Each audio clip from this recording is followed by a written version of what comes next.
5,000 years ago, someone built cities with no army, no king, and no walls. No mass graves, no burned districts, no monuments to conquest. Just perfectly straight streets, drainage systems more sophisticated than anything Europe would build for another 3,000 years. Bricks. And this is the part that genuinely stops archaeologists in their tracks. Standardized bricks. Every single one cut to the exact same proportions across cities hundreds of miles apart. A civilization that clearly knew what it was doing, and then quietly, it was gone. This is the Indus Valley Civilization, sometimes called the Harappan Civilization, and it is one of the strangest, most compelling, most unsettling mysteries in all of human history. At its peak around 4,500 years ago, it covered an area larger than ancient Egypt and Mesopotamia combined. It was home to somewhere between 1 and 5 million people. It had writing, trade networks that stretched to Mesopotamia, and urban planning so precise that modern engineers still study it with genuine admiration. And for reasons we still do not fully understand, it declined, transformed, dispersed, and effectively vanished from the historical record. No conquest we can clearly identify, no obvious collapse event, just a slow, strange fading. Now, before we go any further, something important.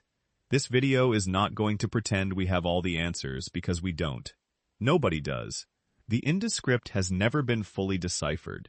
The people who built these cities left us no clear written history, no list of kings, no battle records, no foundation myths we can read. What they left us are the cities themselves. And those cities are speaking in a language that archaeologists are still learning how to hear. So, what we're going to do together is follow the evidence carefully, look at what we can say with reasonable confidence, acknowledge where the mysteries genuinely remain, and try to understand what kind of people could have built something so extraordinary. Because the clues are everywhere if you know where to look. In the width of those streets, in the placement of the drains, in the way the neighborhoods were organized, in the sheer scale of engineering that required coordination across an entire civilization, and in the almost total absence of the things that dominate every other ancient civilization we know, the weapons, the fortresses, the symbols of power and violence. How does a society build cities this precise? How does it sustain them for centuries, maybe longer? And how does something that enormous, that organized, that clearly functional, disappear so completely that we essentially forgot it existed until 1921? That's what we're here to figure out. Before we start, though, I want to know where you're listening from right now. Drop a comment with your city and the time you're watching. Seriously, it doesn't matter if it's 3 o'clock in the morning in Melbourne, or a Tuesday lunch break in Chicago, or somewhere quiet in between. Every time I check the comments on these videos, it feels like opening a window onto the whole world at once, and I genuinely love it. So, tell me where you are now. Let's go back. Back past every empire you were ever taught in school, past Rome and Greece and Egypt at its height, to a civilization that built something remarkable, left almost no trace of violence anywhere in the record, and then stepped quietly off the stage of history. The question is why? To understand what these cities were, you first have to understand the world they were born into, because nothing about the Indus Valley Civilization makes sense in isolation. It emerged from a specific landscape at a specific moment, shaped by forces that were as much geological and meteorological as they were human. And once you see that context, the civilization starts to feel less like a mystery and more like an inevitability, a natural outcome of the right people finding themselves in exactly the right place at exactly the right time. Cast your mind back roughly 5,000 years. The Bronze Age is in full swing across the ancient world. In Mesopotamia, the Sumerians are building ziggurats, inventing bureaucracy, and fighting each other with impressive regularity. In Egypt, the pharaohs are consolidating power, raising monuments, and leaving very detailed records of who conquered whom, and why everyone should be grateful for it. In the Ion, the early foundations of what will become Greek civilization are beginning to take shape. The world, in other words, is getting complicated. Trade networks are stretching across deserts and seas. Metals are changing warfare. Writing systems are emerging in multiple places simultaneously, as if the sheer density of human activity had finally demanded a better way to keep track of things. And right there, in that same window of time, in the northwestern corner of the Indian subcontinent, something else is happening entirely. Something quieter, something that, based on the archaeological record, seems to have followed a very different set of rules. The geography here matters enormously. Picture the landscape. To the northwest, the Hindu Kush and Karakura mountain ranges forming natural corridors and barriers simultaneously. To the east and southeast, the vast expanse of what will eventually become the Indian heartland. And threading through the middle of all of it, two river systems that, between them, created some of the most agriculturally productive land on Earth. The Indus River and its tributaries, running roughly south through what is now Pakistan, and to the east, the Gaga River system, sometimes identified with the legendary Saraswati of ancient texts, running through what is now northwestern India and into the Thar Desert. These rivers were everything. They flooded seasonally, depositing rich alluvial soil across their floodplains the same way the Nile did for Egypt. They provided water for crops in a landscape that could otherwise be brutally arid. They served as highways, moving goods and people across distances that would have been nearly impossible overland. And they were fed by something that made this entire region unusual on the global stage: the South Asian monsoon. The monsoon is not just rain. It is a seasonal restructuring of the entire atmosphere over the subcontinent, pulling moisture off the Indian Ocean and dumping it inland in a pattern that is on geological timescales remarkably predictable. 4,000 to 5,000 years ago, that monsoon appears to have been stronger and more reliable than it is today, pushing rainfall further north and west than it currently reaches, greening landscapes that are now desert, filling rivers that have since run dry. The Gaga Hakra system, for instance, was almost certainly a robust perennial river during the height of the Harappan period. Today, it barely exists. This is the kind of detail that matters when you're trying to understand why cities rose here and why they may have struggled later. But we'll get to that. The other geographic factor was trade. The Indus region sat at the intersection of routes connecting the Iranian plateau to the west, Central Asia to the north, and the Indian interior to the east and south. Goods moved through these corridors continuously: lapis lazuli from Afghanistan, tin from Central Asia, cotton and sesame from the Indus plains. There's even evidence, direct evidence, in the form of Harappan artifacts found in Mesopotamian archaeological sites that this civilization was trading all the way to the Persian Gulf and beyond. These weren't isolated people stumbling across some fertile floodplain. They were plugged into a Bronze Age world economy. Now, a word about names, because this is where things get slightly complicated and slightly misleading if you're not careful. When people say Indus Valley Civilization, they are technically using a geographic label based on where the first major sites were identified. When they say Harappan Civilization, they're using the name of Harappa, one of the two great cities excavated first, as a stand-in for the whole culture. And when archaeologists divide the period into early Harappan, mature Harappan, and late Harappan phases, they're describing stages of development that span roughly 1,000 years from about 3,300 BCE to around 300 BCE, with the urban peak concentrated between roughly 2,600 and 1,900 BCE. The problem is that none of these names are what the people themselves used. We don't know what they called their civilization, their cities, or themselves. The script they left behind has never been deciphered. So, every label we use is our label imposed from the outside, shaped by the accidents of which site got dug up first, and what the excavators decided to name it. That's worth keeping in mind, because it means we're already at one removed from the actual people. We're working with our categories, not theirs. This is something archaeologists deal with constantly, and it shapes how the entire story gets built, because there are no written king lists here, no royal annals, no foundation myths to tell you what happened when. What there is layers, quite literally. When you excavate a site that was occupied for centuries, you're reading time vertically. Deeper layers are older. Changes in pottery styles, in building techniques, in the types of goods found at a site, in the density and organization of settlement patterns. All of these become the data. Archaeology at its best is a kind of forensic reconstruction. You find what people left behind without meaning to. The broken pots, the food residues, the abandoned tools, the structure of the streets, and you try to work backwards to the lives that produced all of it. For the Harappan world, that reconstruction has been ongoing since those first excavations in the 1920s, and it has been consistently surprising. Survey work using satellite imaging and ground-level survey has now identified somewhere between 1,000 and 500 Harappan sites scattered across a geographic area that stretches from the foothills of the Himalayas in the north to the Gujarat coast in the south, and from the edge of the Iranian plateau in the west to the upper Ganges plain in the east.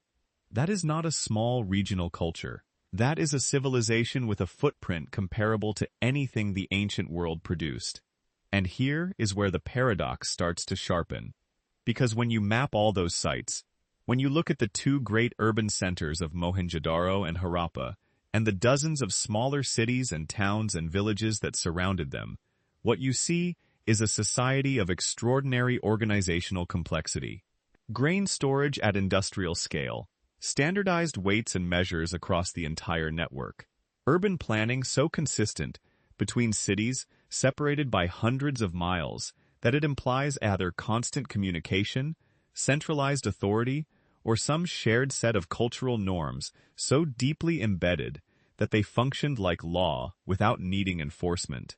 And yet, combing through the material record that this civilization left behind, archaeologists keep running into the same strange silence. Weapons exist, certainly, but not in the quantities or concentrations you'd expect from a militarized society. Fortifications are ambiguous at best. There are no clear palaces, no obvious royal tombs stuffed with captured wealth, no iconography of conquest or dominion that defines nearly every other complex society of the same period. One of the largest, most organized, most geographically extensive civilizations of the ancient world appears to have functioned for centuries without the machinery of war at its center. That is the puzzle. And the cities themselves are where we start solving it. The cities didn't announce themselves. That's the first thing to understand. There were no pyramids rising above the horizon, no stone columns poking out of the earth, no legends pointing curious travelers toward buried treasures. When the first hints of the Harappan world began surfacing in the 19th century, nobody recognized what they were looking at. Locals had been pulling ancient fired bricks out of the ground for generations, using them as ballast for railway construction because they were uniform, durable, and conveniently abundant. Somewhere beneath the fields and villages of what is now Pakistan and northwestern India, one of the largest civilizations the ancient world had ever produced was silently waiting, and people were building railroad beds with pieces of it. The formal story of rediscovery begins in the 1850s, when a British engineer named Alexander Cunningham, who would later found the Archaeological Survey of India, took note of some unusual artifacts being turned up near a site called Harappa in the Punjab. He documented a strange seal, a small carved object with an animal figure and a script nobody could read, and filed it away as an anomaly. It didn't fit anything he knew, so it sat. Decades passed. More bricks went into more railways. It wasn't until the 1920s that the picture began to sharpen, and even then, it happened almost accidentally. John Marshall, the Director General of the Archaeological Survey of India, authorized excavations at two sites that had been generating scattered reports of unusual finds. One was Harappa, in what is now Pakistani Punjab. The other was a site far to the south in the Sindh region called Mohenjo-daro, a name that translates roughly as Mound of the Dead. What his teams found at both locations upended everything archaeologists thought they understood about the ancient subcontinent. Here were cities, real cities, planned, layered, sophisticated, and apparently old enough to be contemporary with the great urban centers of Mesopotamia and Egypt. The announcement in 1924 was quietly explosive in academic circles. Marshall published his preliminary findings and essentially told the world that South Asia had produced an independent urban civilization, one that nobody had suspected existed, one with its own architecture and its own script and its own material culture that bore no obvious debt to anything else known at the time. The reaction ranged from fascination to skepticism to the particular kind of institutional reluctance that greets discoveries that require rewriting textbooks. But why had it taken so long? Why were cities of this scale hidden so effectively?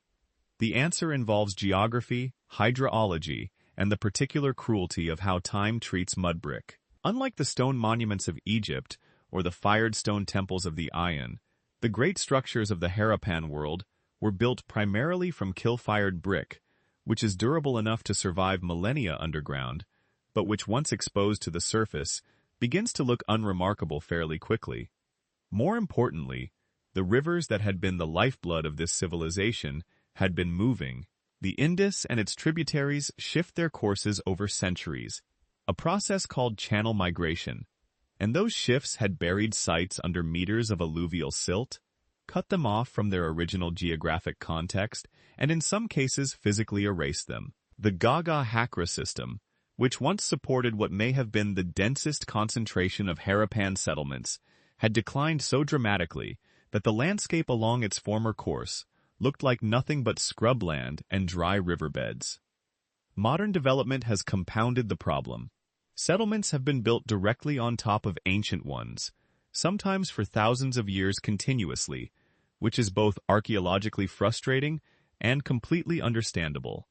People live where the land is good, and the land was good in these places for exactly the same reasons it was good 5,000 years ago. Harappa itself sits beneath a modern village. Mohenjo-daro, located in a more isolated position, has been better preserved.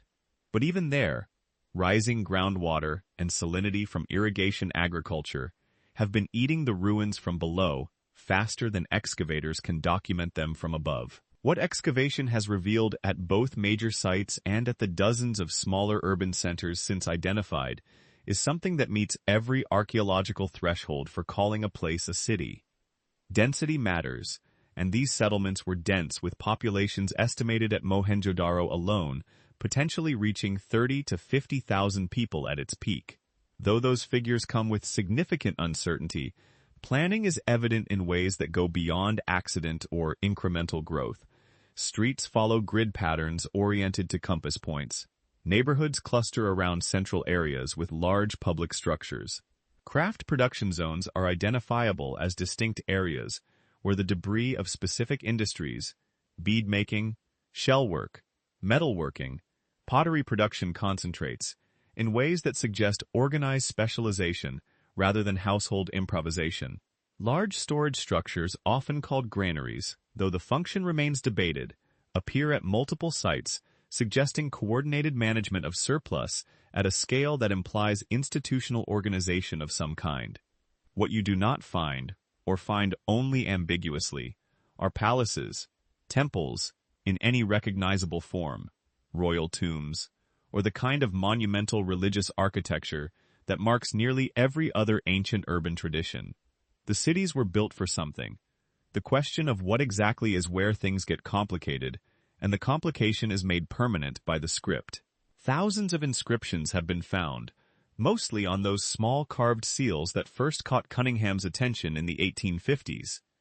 They use somewhere between 400 and 600 distinct signs, a number that suggests a system somewhere between a syllabary and a lographic script complex, enough to encode real language, simple enough to be learned and applied consistently across the entire civilization. No bilingual inscription has ever been found. No Rosetta Stone exists for the Harappan world. Every interpretation remains contested. Every translation claim should be treated with firm skepticism, which means that the people who built these cities have not yet spoken to us directly. We can see what they made. We cannot hear what they said. And that silence sits at the center of everything. If you zoom out from the broken walls and isolated rooms and try to see an Ind city as a whole, one thing hits you almost immediately. Someone loved straight lines. At Mohenjo-daro, Harappa, Dolera, Kalibangan, Rakiari, Lothal, Site after site, the same basic pattern appears.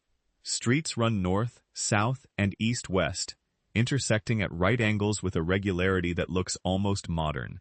The main avenues are strikingly consistent in width, often around 9 or 10 meters, with smaller side streets and lanes scaled down in predictable ratios. City blocks fall into tidy rectangles. Houses front onto the streets with shared walls like townhouses. Turn a corner, and the geometry keeps going. This is not what human settlements naturally do if you just let them grow. Most ancient towns start as clusters.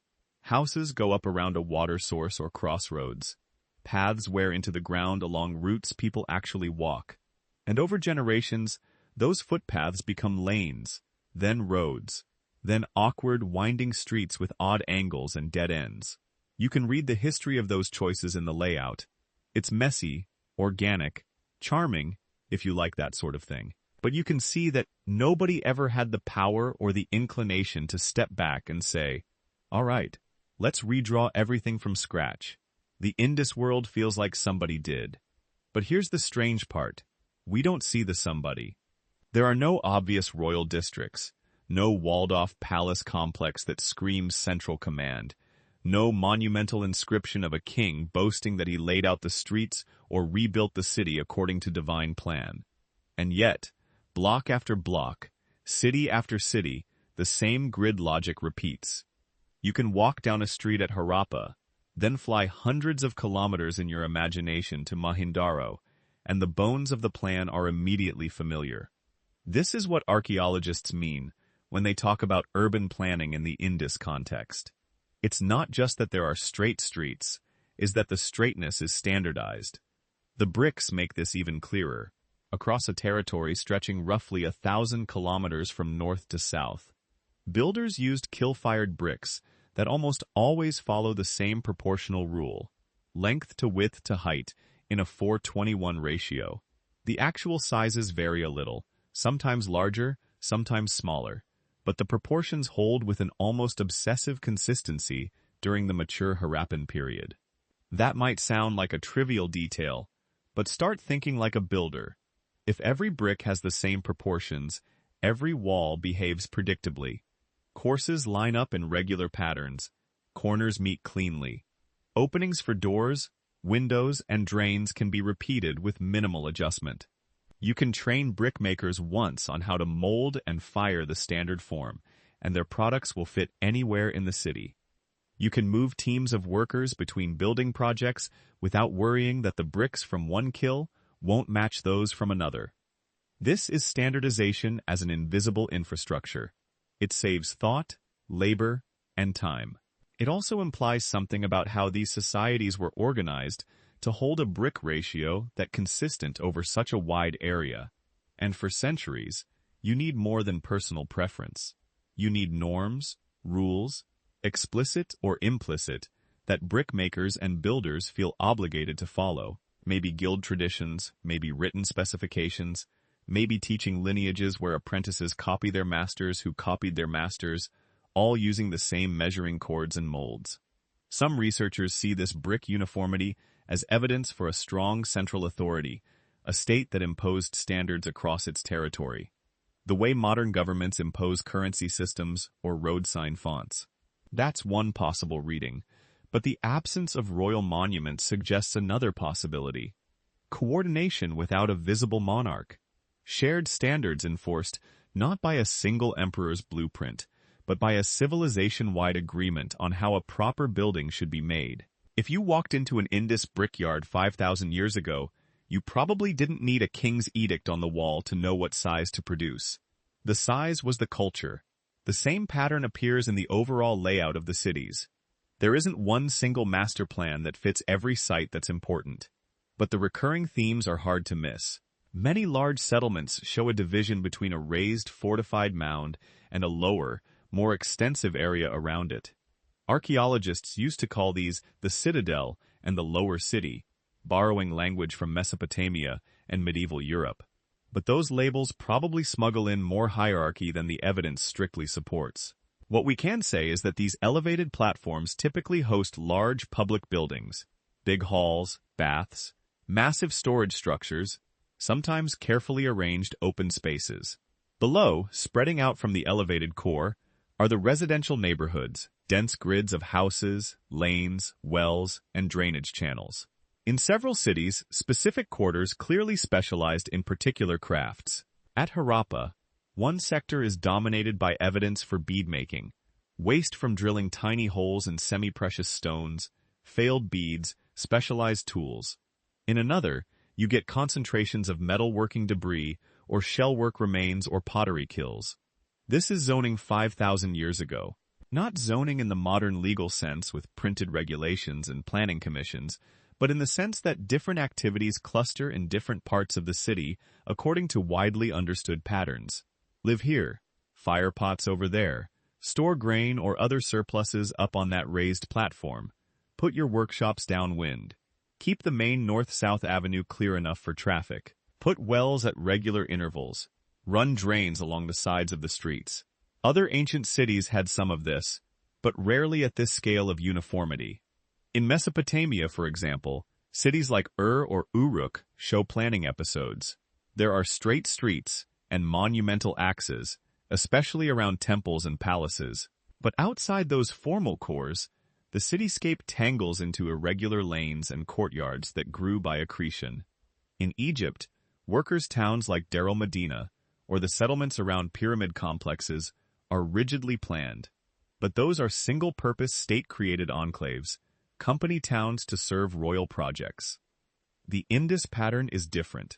The grid is not just for a temple precinct or a royal residence. It's the default. The straight-line logic governs ordinary houses, back alleys, and drainage systems. It repeats in big cities and smaller ones. You can stand in a modest lane in a secondary settlement and still feel that you're inside the same planning tradition as Mohenjo-Daro or Harappa. That consistency becomes more intriguing when you remember what's missing: large-scale royal propaganda, carved reliefs of kings trampling enemies, inscriptions spelling out building programs. In Mesopotamia, rulers carve their names into bricks and list the projects they claim credit for. In Egypt, pharaohs literally cover their monuments with texts about why they built them. In the Indus world, the bricks are mute. The public buildings are anonymous. The seals show animals and short inscriptions, but no obvious portraits of rulers. So, where did the plan come from? One answer is that it emerged from below, from a shared urban culture that valued order, cleanliness, predictability, and perhaps a particular cosmological orientation. If everybody believes that a proper city aligns to the cardinal directions, that Main Street should be so wide that drains should run here and not there, then any group of competent builders can reproduce the pattern without a dictatorial mastermind. Think about traditional house forms in many cultures. You don't need a central ministry to get similar houses generation after generation. You just need carpenters and masons who were raised inside the same tradition. Now extend that to an entire urban system supported by standardized bricks, by widely shared craft practices, by a script that might have encoded contracts or measurements we can't read, and by social expectations that this is how we build. Planning in this sense is less about one blueprint, and more about a collective memory of how a city ought to look. That doesn't mean there was no authority. Someone decided where to put that raised platform, where to run the main avenues, how to distribute public wells and bathing areas. Someone coordinated the labor to level ground, haul bricks, lay out drains, and keep everything reasonably aligned with the compass. But the remarkable thing about the Indus case is that the authority remains faceless. The plan is visible, the planner is not. And the more sites archaeologists uncover, the more this quiet uniformity stands out. Even smaller towns along old river channels and trade routes show the same right angles, the same brick ratios, the same preference for rational layouts over picturesque chaos. It's as if the civilization had collectively agreed on a template, and then every community from major city to regional hub plugged into it. Those straight lines, those standardized bricks, those carefully differentiated zones of living, working, and storing, they're not just aesthetic choices. They're the physical expression of a society that prioritizes coordination over display, function over spectacle. And nowhere does that priority show more clearly than in the way they manage the thing that destroys most ancient cities from within: water. Start at the level of a single house. You walk through a doorway off one of those straight streets, and almost immediately, somewhere in the interior, you hit water. In city after city, archaeologists keep finding the same basic elements: a brick-lined well, either inside the house or just in the courtyard, a small bathing platform made of neatly laid bricks, or a plastered surface that could be kept clean, and some kind of drain leading away from that wet area. This is not an occasional luxury. At Mohenjo-Daro, there are neighborhoods where it feels like every second or third house has its own well. Harappa-Dawara, smaller sites too. The pattern repeats. In many ancient cities, water is centralized. A big public well, a temple system, a canal where everyone queues up. In the Indus world, water infrastructure seeps right into domestic space. That has consequences. If there's a well in your courtyard, you don't need to haul water across town every time you want to drink, cook, or wash. You can bathe daily if you choose. Wash clothes, rinse pots, clean floors without planning a trip.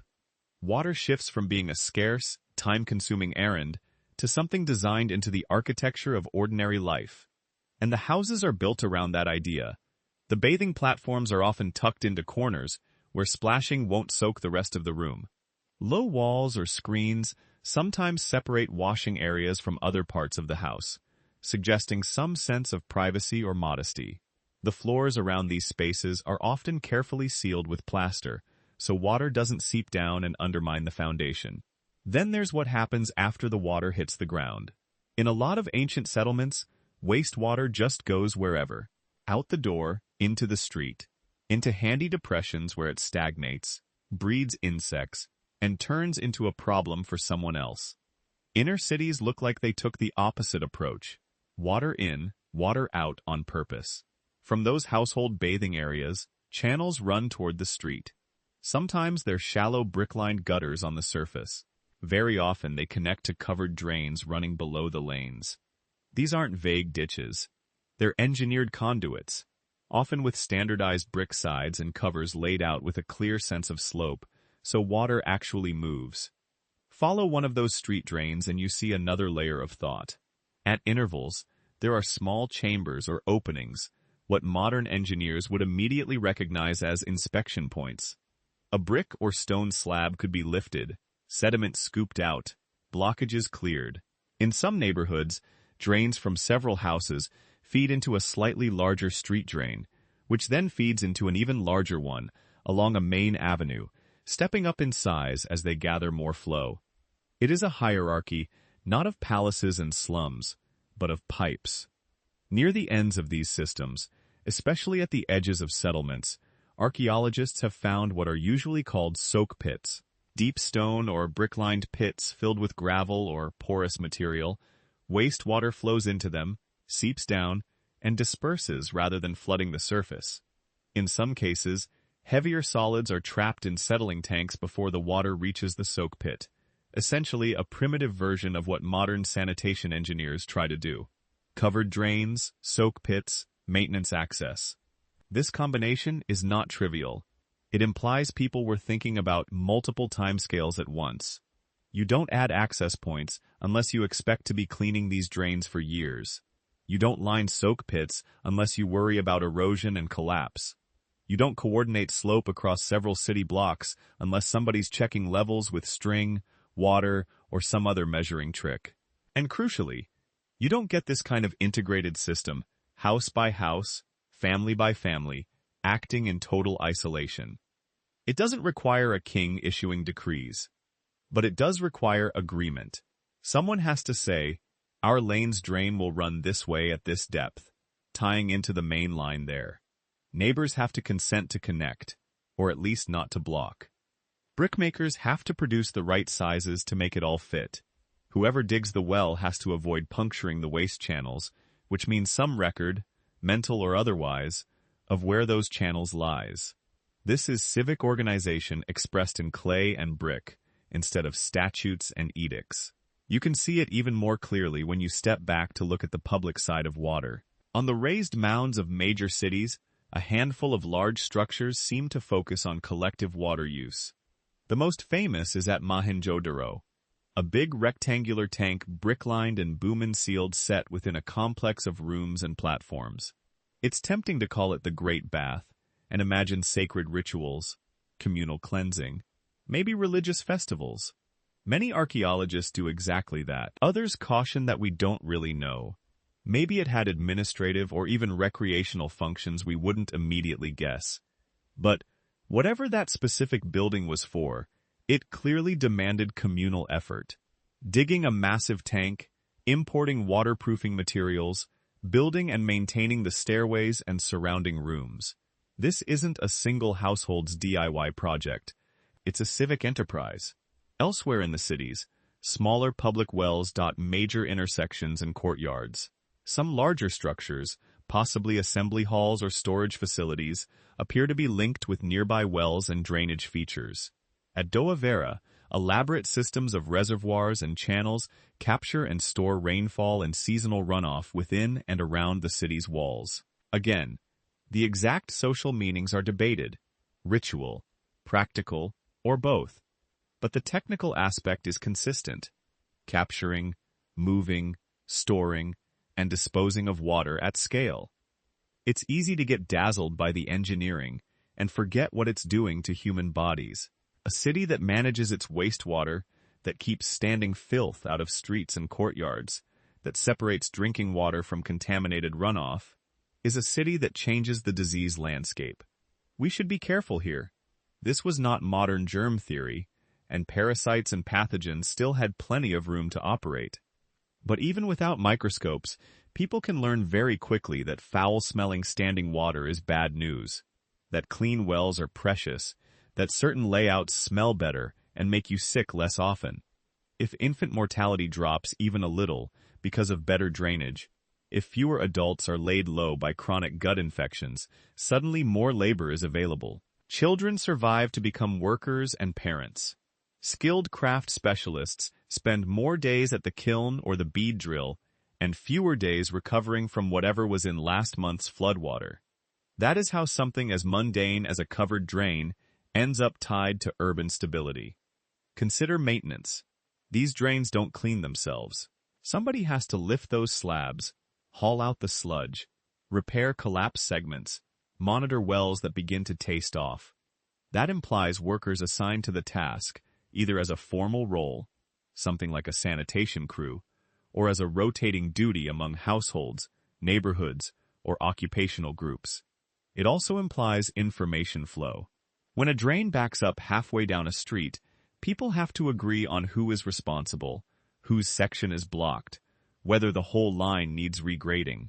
Complaints, negotiations, perhaps even basic regulations follow. None of this shows up in inscriptions we can read, but the physical system almost demands some mechanism of coordination. Zoom out one more level, and a pattern emerges. Other ancient civilizations poured enormous resources into monuments, pyramids, ziggurats, colossal statues shouting royal names at the sky. The Indus cities, as far as we can tell, invested that kind of sustained society-wide effort into infrastructure that disappears under your feet. The things most heavily engineered are not towering kings, but the stuff of daily survival. Bricks, streets, wells, drains, storage. It's not that they lacked the capacity for spectacle.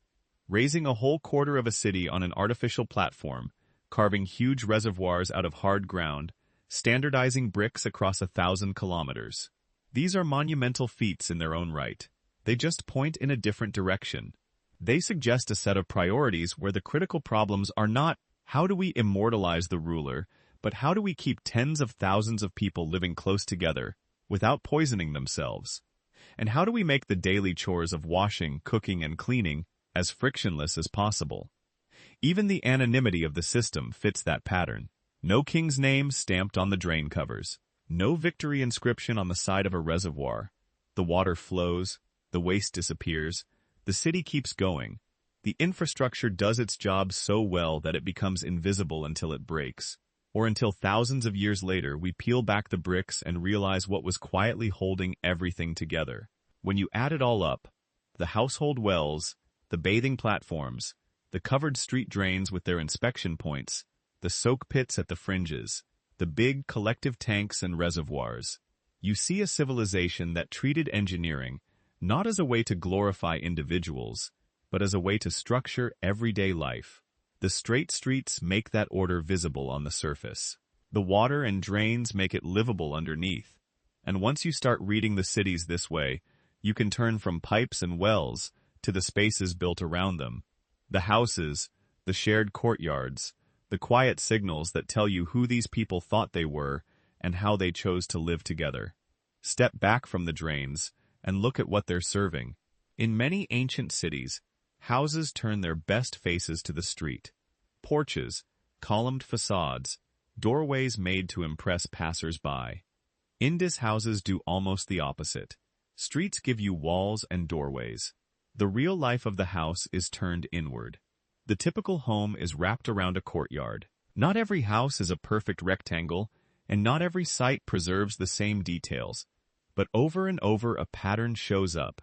A front doorway leading into a small entry space, sometimes with a turn that blocks direct line of sight, then a central open court and rooms arranged around it. The well, if it's inside the property, often sits in that courtyard. The bathing platform usually nestles in a corner or side room off the court, with a drain leading out. This is a world built for interiority. Courtyards bring light and air deep into the house, without exposing the occupants to the street. They give you a place to dry grain, cook, work, talk, and sleep on hot nights. While high walls protect you from dust and eyes, children can run, animals can be tethered, and daily life can unfold in a space that is both outside and inside at the same time. Privacy is not an accident in these layouts. Many houses are designed so that from the main entrance, you can't see straight into the central court. You enter, turn, maybe pass through a small antechamber or side passage, and only then does the main space open up. Some homes have multiple doors leading to different streets or lanes, hinting at more than one way to manage visitors. One path for guests, another for family or service access. Within the house, too, there are gradients. Not all rooms are alike. Some are larger, more central, probably used for shared activities, eating, or work. Others are smaller and more tucked away, reachable only after you pass through other rooms or up a stair. Many houses show evidence of upper stories, staircases built into thick walls, collapsed rubble suggesting rooms once existed above. Whatever happened up there, storage, sleeping quarters, more private family spaces, it added another layer to how people controlled access and visibility. You can read values off this floor plan, a culture that builds around courtyards, that interrupts sight lines, that separates wet and dry areas, that tucks bathing into half-hidden corners, is one that cares about modesty, about separating public and private, about giving people the ability to choose who sees which parts of their life. This is not a collection of huts tossed together for convenience. It's social thought poured into brick. But if many houses share the same basic grammar, they don't all speak with the same volume. Some homes in Mohenjo-Daro and Harappa are noticeably bigger than others. They span multiple street frontages, have 2 or even 3 courtyards, and include long ranges of rooms. You might see multiple wells on a single property, or a private stair that seems to link different wings of the building. In contrast, other units are compact, one modest courtyard with just a few rooms, maybe a shared wall with a neighbor, sometimes no internal well at all, relying instead on a public one outside. The variation is real, and it's one of the few clear material hints we get about social difference. Larger houses often show more built-in amenities. They might have better finished brickwork, more extensive drainage, extra storage spaces that could have held goods, tools, or surplus grain. Some contain small rooms thought to be workshops or offices, places where someone might have weighed goods, kept records, or managed household labor. Smaller houses aren't necessarily poor in an absolute sense. Having a brick house with even one room and access to clean water is already a big step up from many Neolithic villages. But in relative terms, someone is living more comfortably than someone else. And yet the differences are not nearly as extreme as you might expect for cities that reached sizes comparable to early Mesopotamian centers. There are no sprawling stone palaces dominating hilltops, no isolated compounds walled off and massively fortified within the city proper. The biggest known buildings, like the so-called pillared halls or large warehouses-like structures, feel more communal or functional than obviously residential. If an all-powerful dynasty lived in one of these cities, they did not leave behind the kind of architectural footprint that kings elsewhere seemed unable to resist. The same muted pattern shows up in death. In Egypt and Mesopotamia, once elite burials appear, they're impossible to miss. Tombs full of gold, carved stone sarcophagi, grave goods screaming hierarchy. So far, the Indus world gives us almost nothing like that at its urban heart. Cemeteries have been found, and some differences exist. Certain graves have more pottery or personal ornaments, but nothing that looks like a pharaoh's tomb or a royal necropolis. No gigantic barrows, no obvious mausoleums carefully aligned with temples and palaces. The physical record of lavish 1% funerals is stunningly thin. This combination, some variation in house size and amenities, but little in terms of ostentatious palaces or royal tombs, is one of the main reasons people talk about the Ind cities as unusually elitarian. But we should be careful with that word. Egalitarian doesn't mean everyone had the same life, the same power, or the same voice. It might mean that status differences were expressed differently through more subtle cues we don't yet fully understand. Fine cloth doesn't preserve well.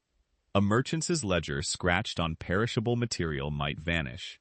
Influence can live in whose opinion matters at a meeting, not in who owns the tallest tower.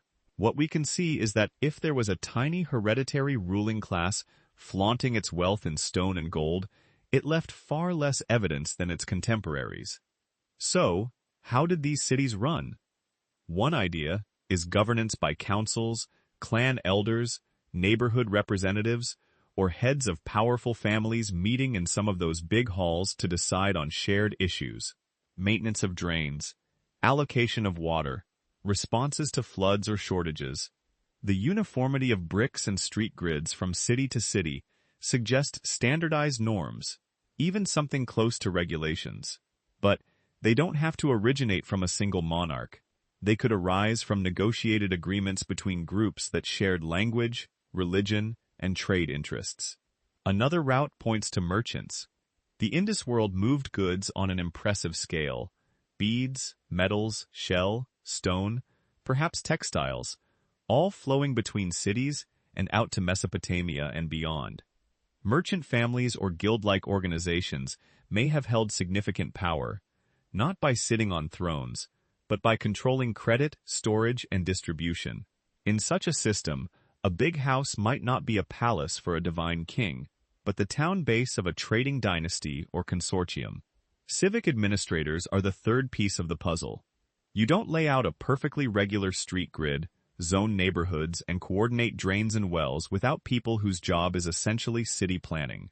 These planners and supervisors might have been appointed by councils, hired by merchants, or embedded in some sort of temple or civic institution we can't easily identify.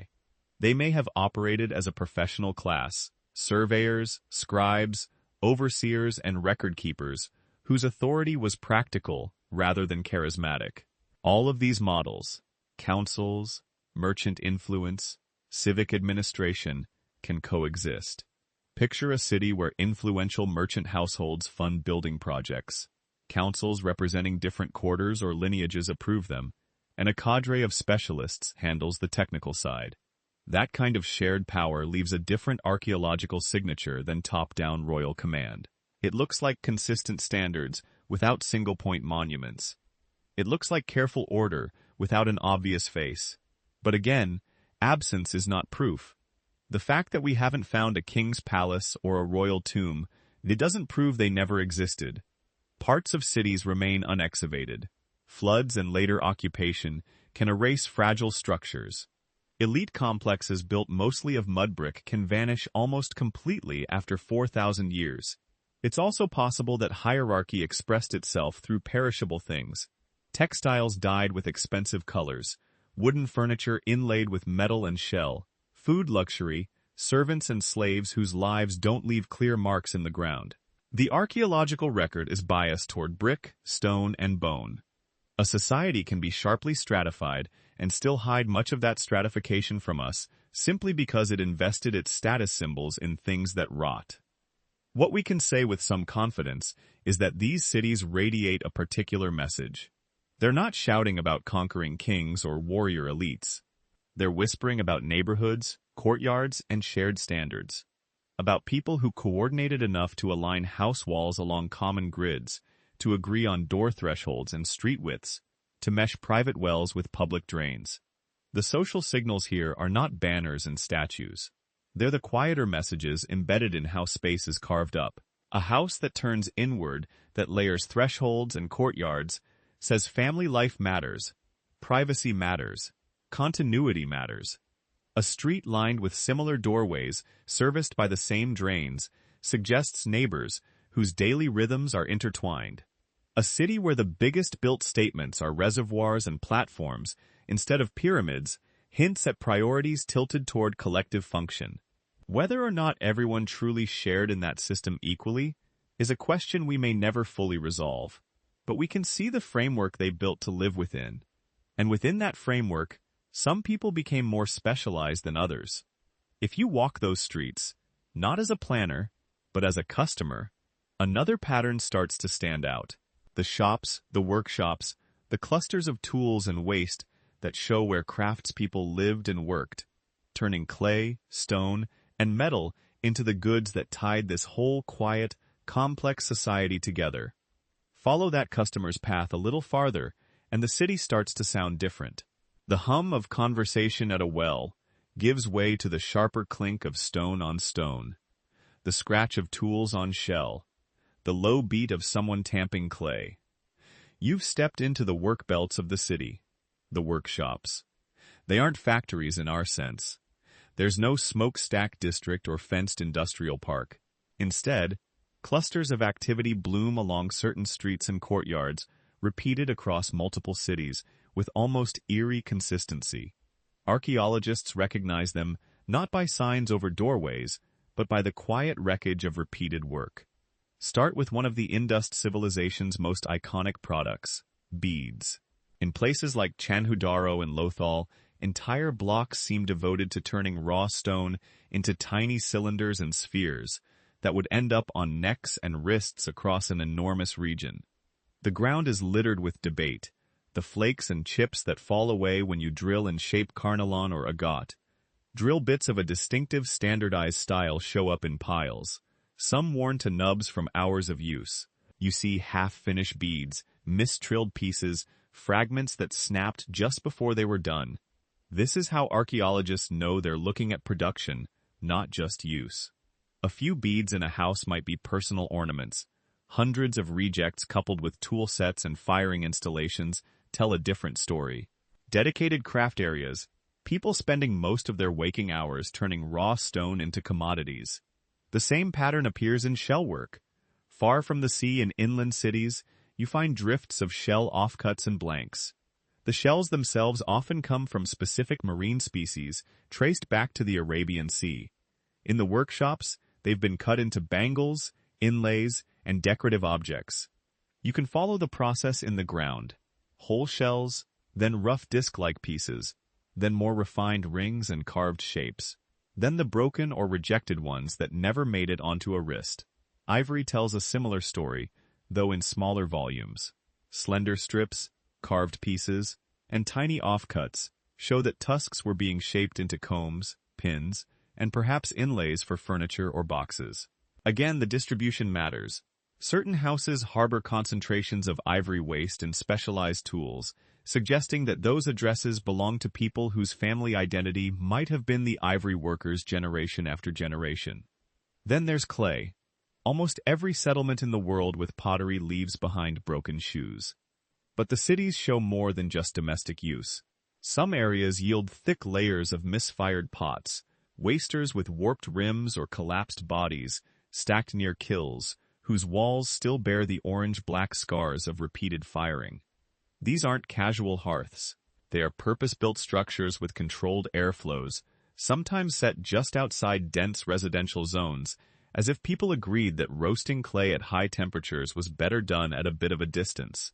The shapes themselves are telling. Certain forms, particular jar profiles, specific bowl sizes, recur with remarkable uniformity across vast distances. That points not just to local potters copying each other, but to some wider sense of what a proper storage jar or serving bowl looks like. You can imagine a potter's apprentice learning to measure clay coils by hand, to match their teacher's silhouette exactly, because customers in the marketplace expect vessels that fit into existing racks, lids, or habits. Metal adds another layer of specialization. We don't find giant blast furnaces or sprawling foundries, but we do find small-scale smelting and working zones, crucibles, slag, droplets of copper and bronze, molds for casting tools and ornaments. In some neighborhoods, you get repeated associations of weights, molds, and metal debris. These locations look like the nerve centers for turning imported ingots and ore into finished blades, chisels, fishhooks, mirrors, and ornaments. The evidence suggests a division of labor even within metalwork. Some zones focus on bigger utilitarian forms. Others seem more associated with fine castings, perhaps jewelry or status objects. The tools of the trade, stone hammers, anvils, polishing stones, cluster there, marking spaces where sound and heat and risk were part of the daily routine. Textiles are trickier. Cloth almost never survives 4,000 years in the soil. But the ghosts of the industry remain. Spindle wheeze, loom weights, and impressions of woven fabric preserved in clay hint at a city literally wrapped in threads. At multiple sites, concentrations of DHEUs and certain types of weights appear together, suggesting rooms where spinning and weaving were primary activities. Fiber sources seem to have included cotton. The Indus region may be one of the earliest places where cotton was systematically cultivated, as well as flax and other plants. Imagine the soundscape there. The soft whir of spindles, the rhythmic creak of looms, conversations flowing over the steady movement of hands. Textile work is one of those crafts that can absorb entire households. Older women teaching younger ones, children starting with simple tasks, men perhaps involved in certain stages like finishing or dyeing. None of that shows up directly in the archaeology, but the density of tools and the importance of cloth in any pre-modern economy suggests that entire kin groups could have built their lives around managing and producing textiles. This is where the human angle comes into focus. Archaeologists can map production zones on plans, but behind every scatter of bead regex is a body bent over a drill, eyes straining to center a hole on a stone smaller than a fingernail. Behind every heap of shell dust, a hand scratched and raw from working a material that's both beautiful and abrasive. Behind each row of pots, set near a kiln, is someone who spent days preparing clay, shaping forms, checking temperatures by feel and experience. Because a misjudged firing means losing an entire batch, apprenticeship isn't preserved as a fossil, but its traces are everywhere. You see objects that look like practice pieces, oddly proportioned beads, off-standard pots, shell bangles that are just a bit too thick or thin. These may be the work of learners, their mistakes swept into the same dumps as the master's rare failures. Skill doesn't appear overnight. It's hammered and ground and fired into people over years. Some houses blur the line between home and workplace. A courtyard with a well and bathing platform might also host a row of grinding stones used not for grain, but for polishing beads. A small back room might contain the majority of the shell waste, suggesting that the household kept its messiest tasks slightly out of sight. An office space off the street might have a raised platform, a couple of standardized weights, and a convenient ledge where scales could hang. Perhaps this is where a metal worker or merchant took payments, weighed out raw material, negotiated orders.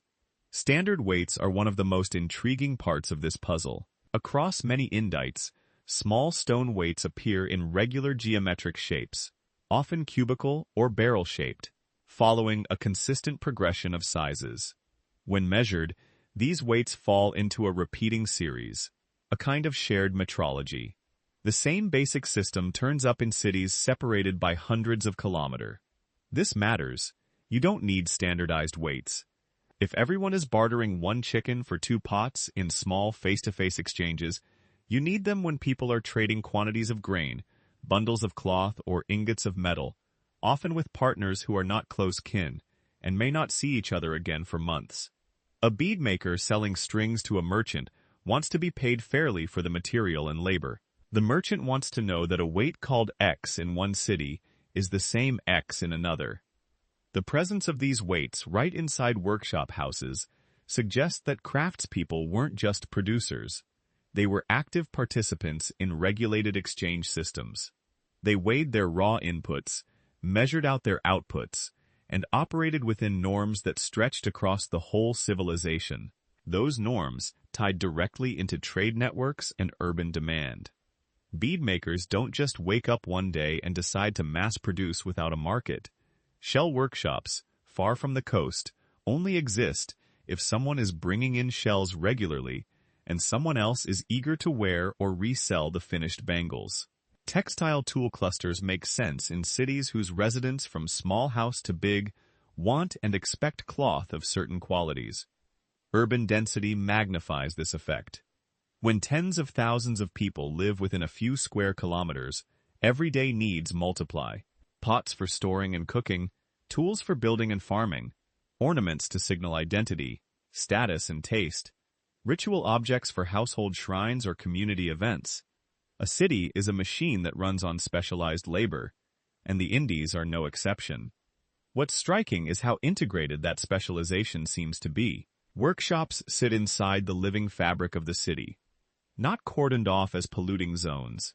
Production scales are large enough to suggest export, but many crafts are still embedded in domestic courtyards, not in detached, state-run complexes. Standard weights show regulation, but they sit in the hands of everyday producers and traders, not only in some distant temple treasury.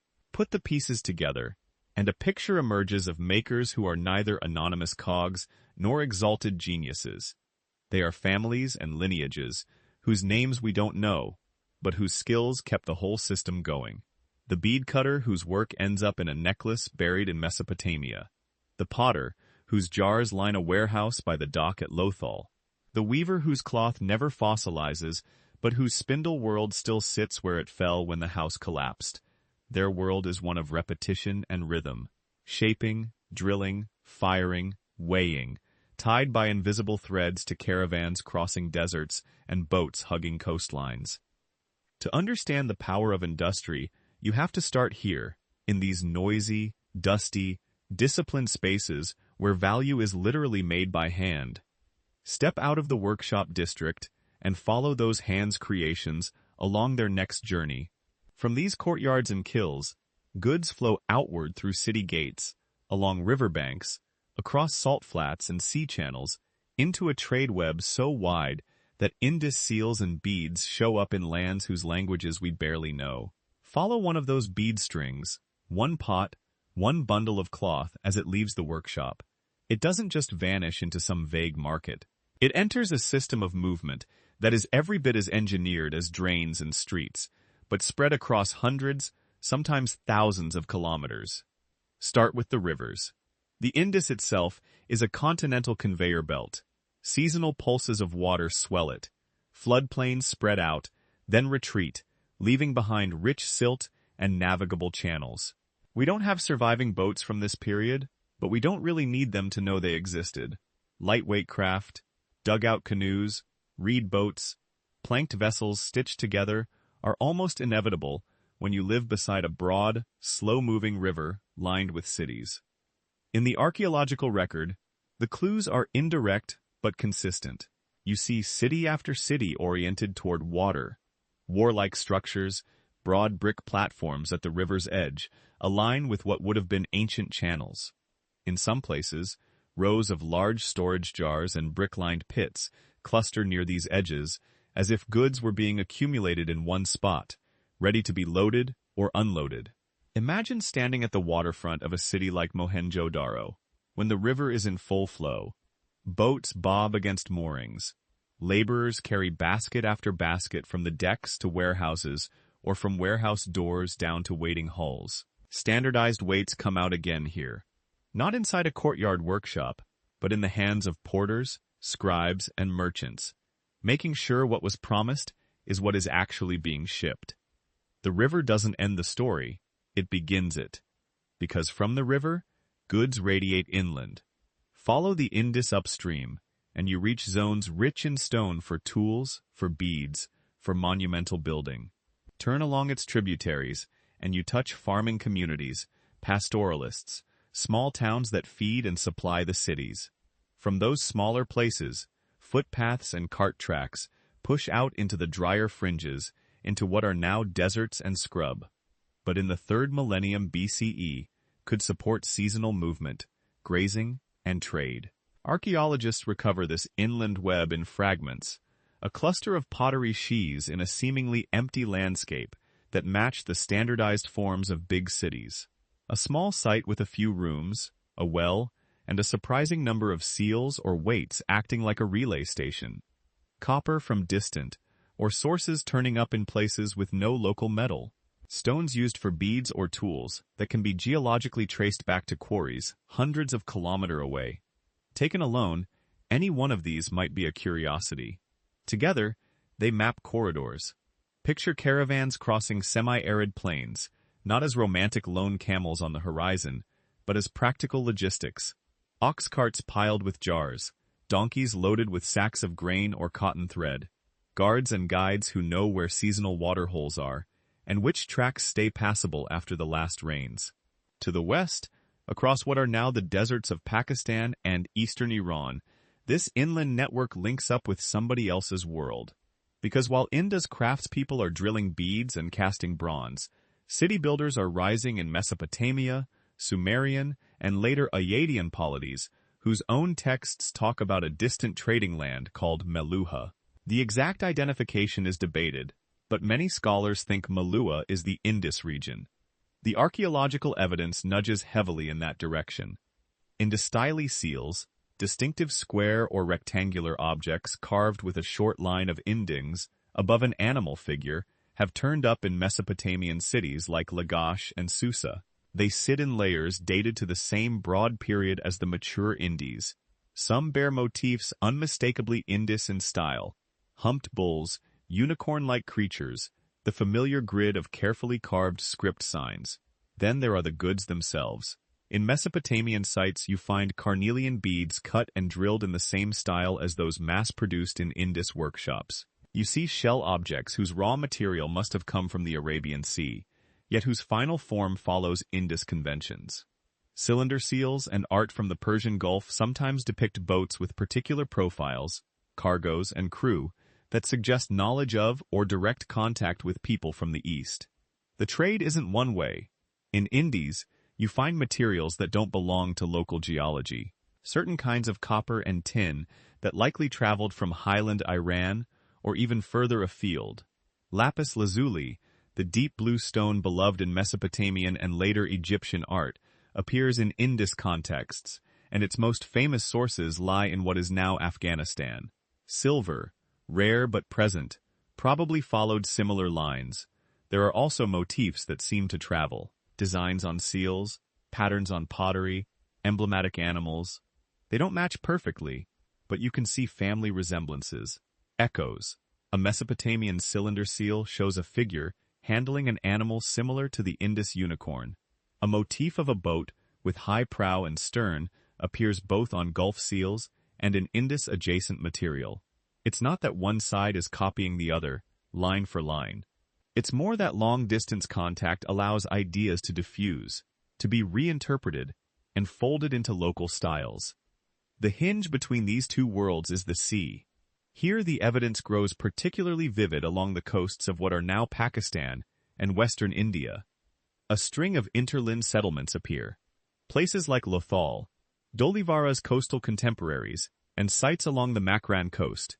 Some are small, but their layouts and finds scream port. At Lothal, archaeologists uncovered a massive brick-lined basin connected in antiquity to a channel leading out toward the Gulf of Combat. Interpretations differ. Dockyard, reservoir, something in between, but the surrounding finds are suggestive. You get warehouses packed with jars, many of them the standardized forms seen across the Indus world. You find seals, weights, bead-making debris, shellwork waste. This is not a sleepy fishing village. It's a node. Picture the coastline, and not as an empty blue margin on the map, but as a highway of water. Boats hugging the shore, sailing or paddling from inlet to inlet, timing departures to predictable winds and currents. Coastal communities who know reefs and shoals and sandbars by heart, who can read the color of the sea and the movement of seabirds as easily as we read a road sign. Some voyages stay local. Others strike out across the mouth of the Gulf of Oman, heading toward Dilmun, modern Bahrain area, and the ports of southern Mesopotamia. We can infer seafaring capability not just from harbors, but from what it would take to make this system work, to carry heavy cargo, stone, metal ingots, ceramic jars filled with oil, grain, or perhaps sesame. You need vessels with real capacity. To navigate overnight or out of sight of land, you need knowledge of stars, weather, and seasonal patterns. To manage risk, you need relationships, coastal waypoints where ships can resupply, repair, and wait out storms. Direct evidence is thin, as always in this story, but it persists in little clues. Barnacle traces and salt-crusted residues in coastal installations hint at repeated contact with seawater.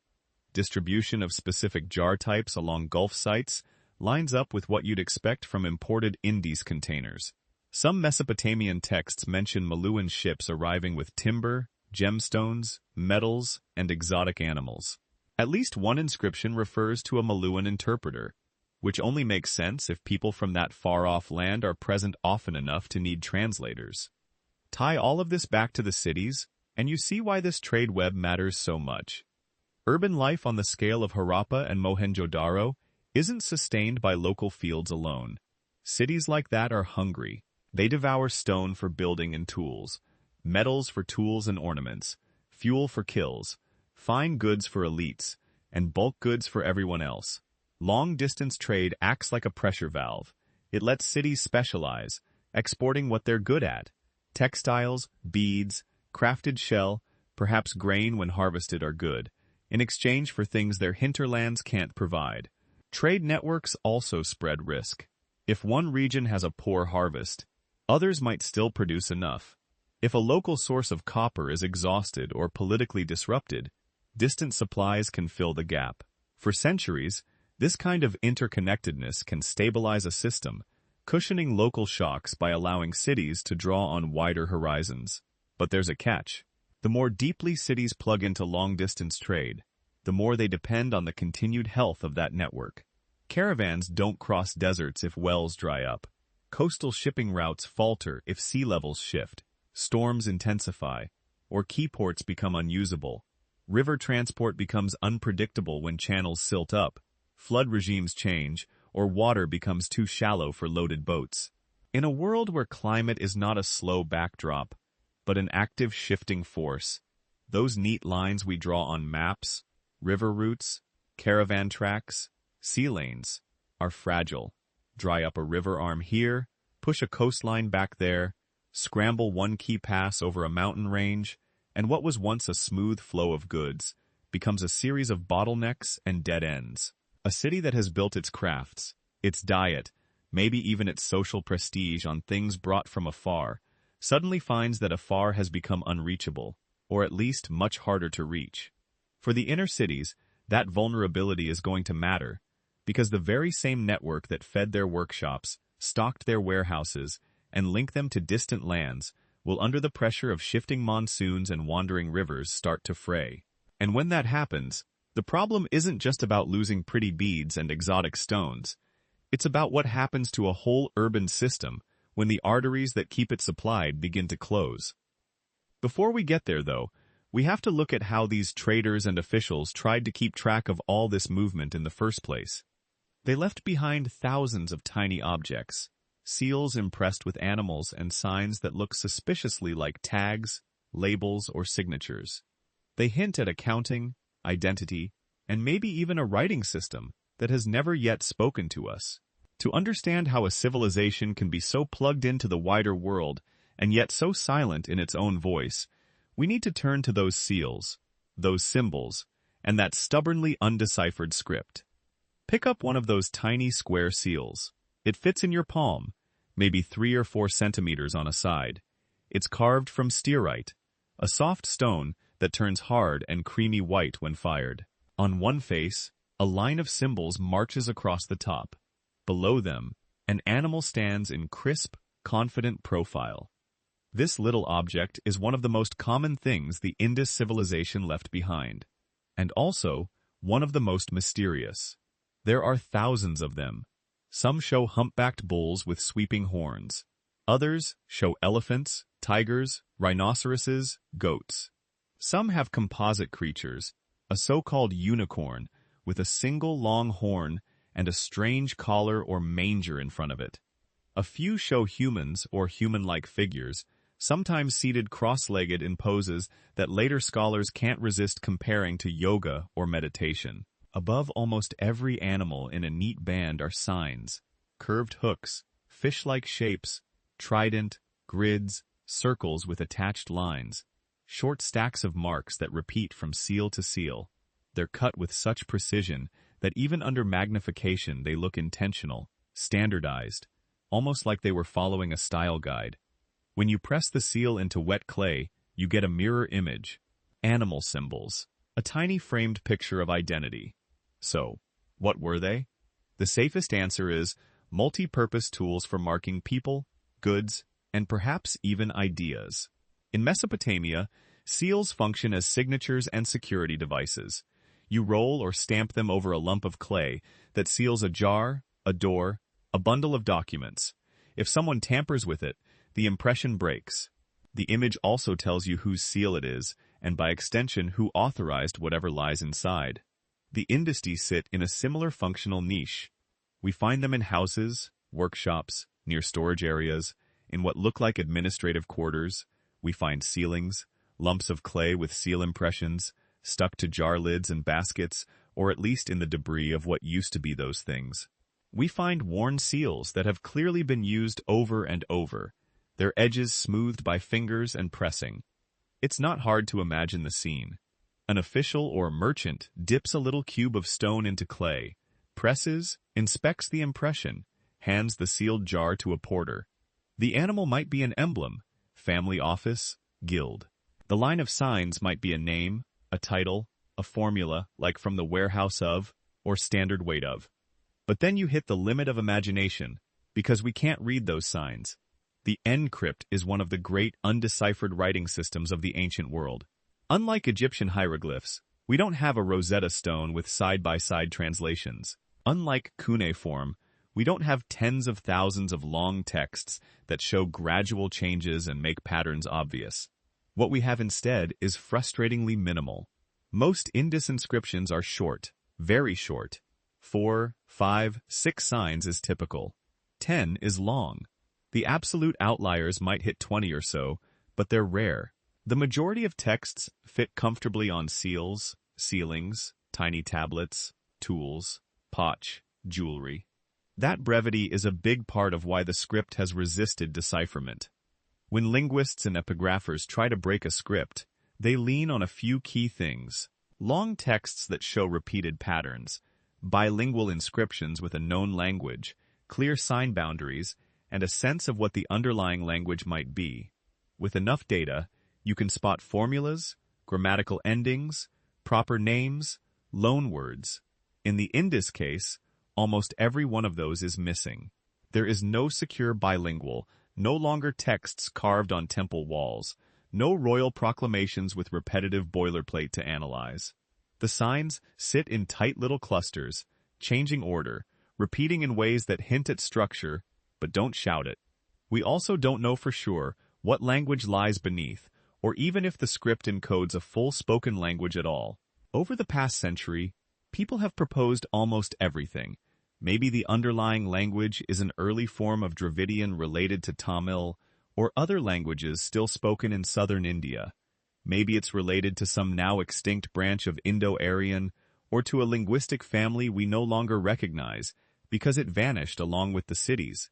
Maybe the script is not really phonetic writing, but a system of non-linguistic symbols, mnemonic tags, clan signs, identifiers that don't map neatly onto sounds or sentences. Statistical analyses show that the order of Indus signs is patterned, not random. Certain signs tend to appear at the beginning or end of sequences. Some sign pairs are common, others never occur together. This looks a lot like what you see in true writing systems, where grammar and phonology constrain what can follow what. But patent doesn't automatically mean full language. Think of license plates. They follow rules, certain letters in certain positions, then numbers. Or think of airport baggage tags, 2 letters for a destination, codes for airline, date, maybe a checksum digit.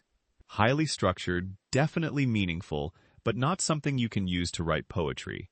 The Indus inscriptions might sit anywhere on that spectrum, from compact, ultra-compressed writing that encodes names, titles, and bureaucratic phrases, to a structured symbolic code tuned for administration and ritual, not for everyday speech. That uncertainty shapes everything we say about them. For example, one leading idea is that seals served as administrative tags in a system of accounting and control. The repeated combinations of animal plus sign sequence could mark ownership. This jar belongs to this household. This shipment comes from this workshop. This batch has been checked by this official. Another possibility dovetails with those vast trade networks.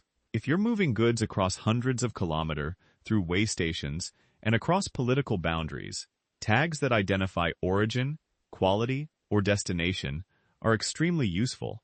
An Indus seal could function like a brand logo plus serial number. When such a seal shows up in Mesopotamian cities, it might be attached to bales of cotton cloth or jars of sesame oil proclaiming, "This is from Malua. This is the real thing." A third cluster of theories focuses more on ritual and status. Some seals never show clear signs of use in sealing. They might have been worn as amulets, prestige objects signaling membership in a group, access to a cult, or authority within an institution. The animals could carry religious meaning. The signs could be short invocations, divine names, or ritual phrases. None of these uses are mutually exclusive. The same sign system might serve for accounting on one day and for blessing a ritual object the next. Modern scripts do this all the time. The alphabet you use to write a shopping list is the same one used to print sacred texts, legal contracts, and graffiti. So why, after a century of study, aren't we more certain? Because context keeps undercutting our confidence. We rarely find inscriptions in places where later literate societies love to put them. Monumental gateways, big public statues, temple walls recounting conquests and donations. Indus public architecture is almost obsessively plain. If there were grand carved histories, they've either perished, maybe painted on wood or plaster, or they never existed. Most texts are on movable personal or semi-personal objects, seals, tiny tablets, copper tools, beads, pots, things that travel with goods and people, not things that stand still and speak to crowds. That distribution suggests a heavily practical use, administration rather than literature. But without long strings, we can't see the internal logic. Attempts to assign phonetic values to signs often end up circular. You can choose a language you expect, map signs to sounds based on tenuous parallels or rebus readings, and then discover that the resulting words fit your chosen language surprisingly well. It's intellectually tempting, but easy to fool yourself. Every now and then, someone announces a breakthrough.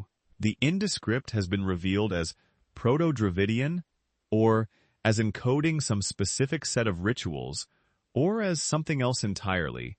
When those proposals are put under statistical and comparative scrutiny, they tend to fall apart. The fit is too loose, the assumptions too generous, the predictive power too weak. So, we're left with a script that is clearly systematic, clearly integrated into city life, but fundamentally mute. Does that mean we can't say anything about the society behind it? Not at all. Even without reading the words, the sheer existence of seals and standardized signs tells us a lot. It tells us there were people whose job it was to manage information, to track goods, to distinguish one workshop from another, to ensure that what left a warehouse and what arrived at a distant port could be linked. You don't invest in an intricate seal system unless misallocation, fraud, or confusion are real risks. It tells us there was a shared symbolic repertoire stretching across a huge territory. Seals from distant Ind cities use the same basic sign set and animal motifs that implies communication, training, and enforcement. Someone in a port on the Arabian Sea and someone in a town deep in the Punjab could recognize the same symbols, read the same codes. That kind of standardization doesn't emerge from a loose collection of villages. It emerges from a civilization with norms, expectations, and probably institutions. It also hints at social differentiation. Not everyone would have possessed a seal. The right to stamp a jar or mark a document probably attached to position. Merchant, householder, temple official, estate manager. Children's burials don't tend to have seals. Adult burials sometimes do. That distribution suggests seals as markers of adult identity and role. All of this allows us to tell a cautious story. We can infer that the Indus world ran on recorded promises and tracked obligations, not just on memory and face-to-face reputation. We can infer that certain animals and symbols meant more than their literal forms functioning as emblems in an abstract system. We can infer that communication about ownership, origin, authenticity mattered enough to be carved in stone and impressed in clay thousands of times. What we can't yet do is quote them. We can't say with confidence what any particular sequence of signs means. We can't read a single name, a single verb, a single explicit law. Their cities stand there with gridded streets, monumental drains, vast granaries, and a fully developed tagging system. And yet, their own words about why they built any of it are locked away behind a code we haven't cracked. That silence can feel like a wall, but it also acts like a warning. It reminds us how easily the most literate, organized societies can vanish from the historical record if the medium of their writing doesn't favor survival, or if their script leaves no key for outsiders. It forces us to build our picture of the Indus world from bricks, bones, beads, and ceilings, rather than from royal boasts and epic poetry. So when we talk about their politics, their religion, their social hierarchies, we have to move carefully. We can sketch systems, we can outline probabilities. We can say this pattern looks like administration, or this cluster suggests ritual. But we can't yet point to a line of Indus text and say, here, listen, this is what they called themselves. And yet, even in silence, their cities speak. They speak through standardization and planning. They speak through networks and seals. They speak through the striking absence of some things we almost expect to see. Because as we move from their labels and symbols to what they did not carve into stone or cast into bronze, another puzzle emerges, a puzzle about power, conflict, and how you keep order in a world of perfect cities built without, as far as we can see, an army. To get there, we have to ask a deceptively simple question. Where are the weapons?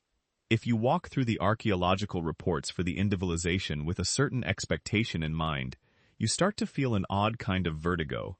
You expect to see the usual cast of characters, rows of daggers and swords in tombs, bronze spears stacked in arsenals, arrowheads by the hundred, helmets, shields, armor plates, city walls bristling with bastions, relief showing kings trampling enemies, gods handing over victory symbols, prisoners dragged by the hair.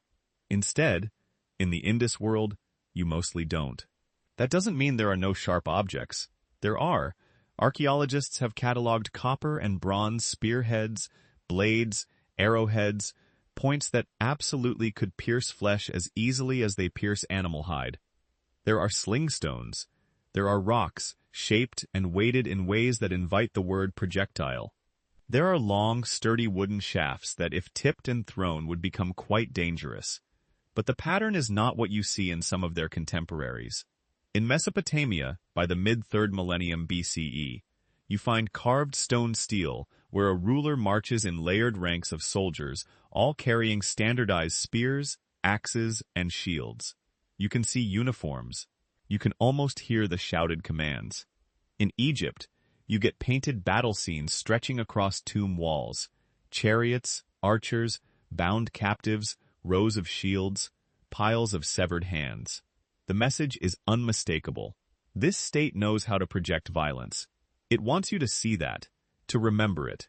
In parts of Anatolia, and later the Near East, fortresses sit on hilltops with massive glacis, arrow slits, multiple defensive walls. You can trace where battering rams might have gone, where defenders would have stood. In the Indus case, the evidence is quieter. Yes, some cities have massive perimeter walls. Mohenjo-Daro, Harappa, Dolera, Rakkari. Several major sites have big brick or stone circuits surrounding key mounds. But those walls don't always behave like clear military fortifications. Sometimes, they enclose only small raised citadel areas, not the full extent of habitation. Sometimes, they look as much like platforms against flooding or terraces for public buildings as they do like defensive ramparts. Their gates are often simple and straight, not zigzagging murder corridors designed to slow attackers under fire. You can't say they were never used offensively. A wall is a wall. In a crisis, you stand behind the highest one you have. But if you're used to the militarized architecture of later empires, you feel the difference. The same with the objects. The number of specialized, clearly military weapons is low compared to the size and duration of the civilization. Tools that could double as weapons are common.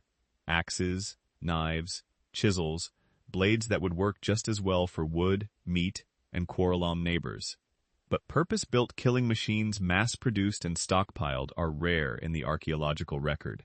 The burials reinforce this impression. In many warrior aristocratic societies, high-status graves glow with metal. Swords laid along the body, daggers at the belt, arrowheads at the feet, shields and armor arranged above. Weapons function as symbols of role and identity, not just practical gear. Indus burials, as far as we can tell, don't do that. Graves often contain pottery, beads, bangles, sometimes small tools, sometimes a seal. They hint at differentiation. Some people go into the ground with more and nicer things than others, but there is no consistent warrior package, no class of obviously military interments with elaborate arms offerings. And then there's the art on indals, tablets, and carved objects. You see animals, composite creatures, ritual postures, what might be processions. You see humans standing by trees, humans holding animals, humans in what look like ritualized positions. What you almost never see is combat.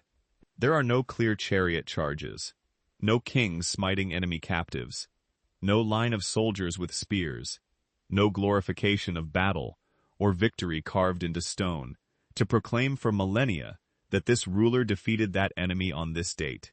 For a civilization that lasted centuries and spanned an area larger than ancient Egypt and Mesopotamia combined, that is unusual. Now, it's tempting to jump from we don't see weapons and war scenes to they must have been peaceful. That picture of a harmonious, non-violent urban civilization humming along in rational order is seductive. It flatters our desire to imagine that complex cities don't have to run on coercion. But the honest answer is more complicated. First, absence in the archaeological record is never the same thing as absence in reality. Weapons can be made of perishable materials.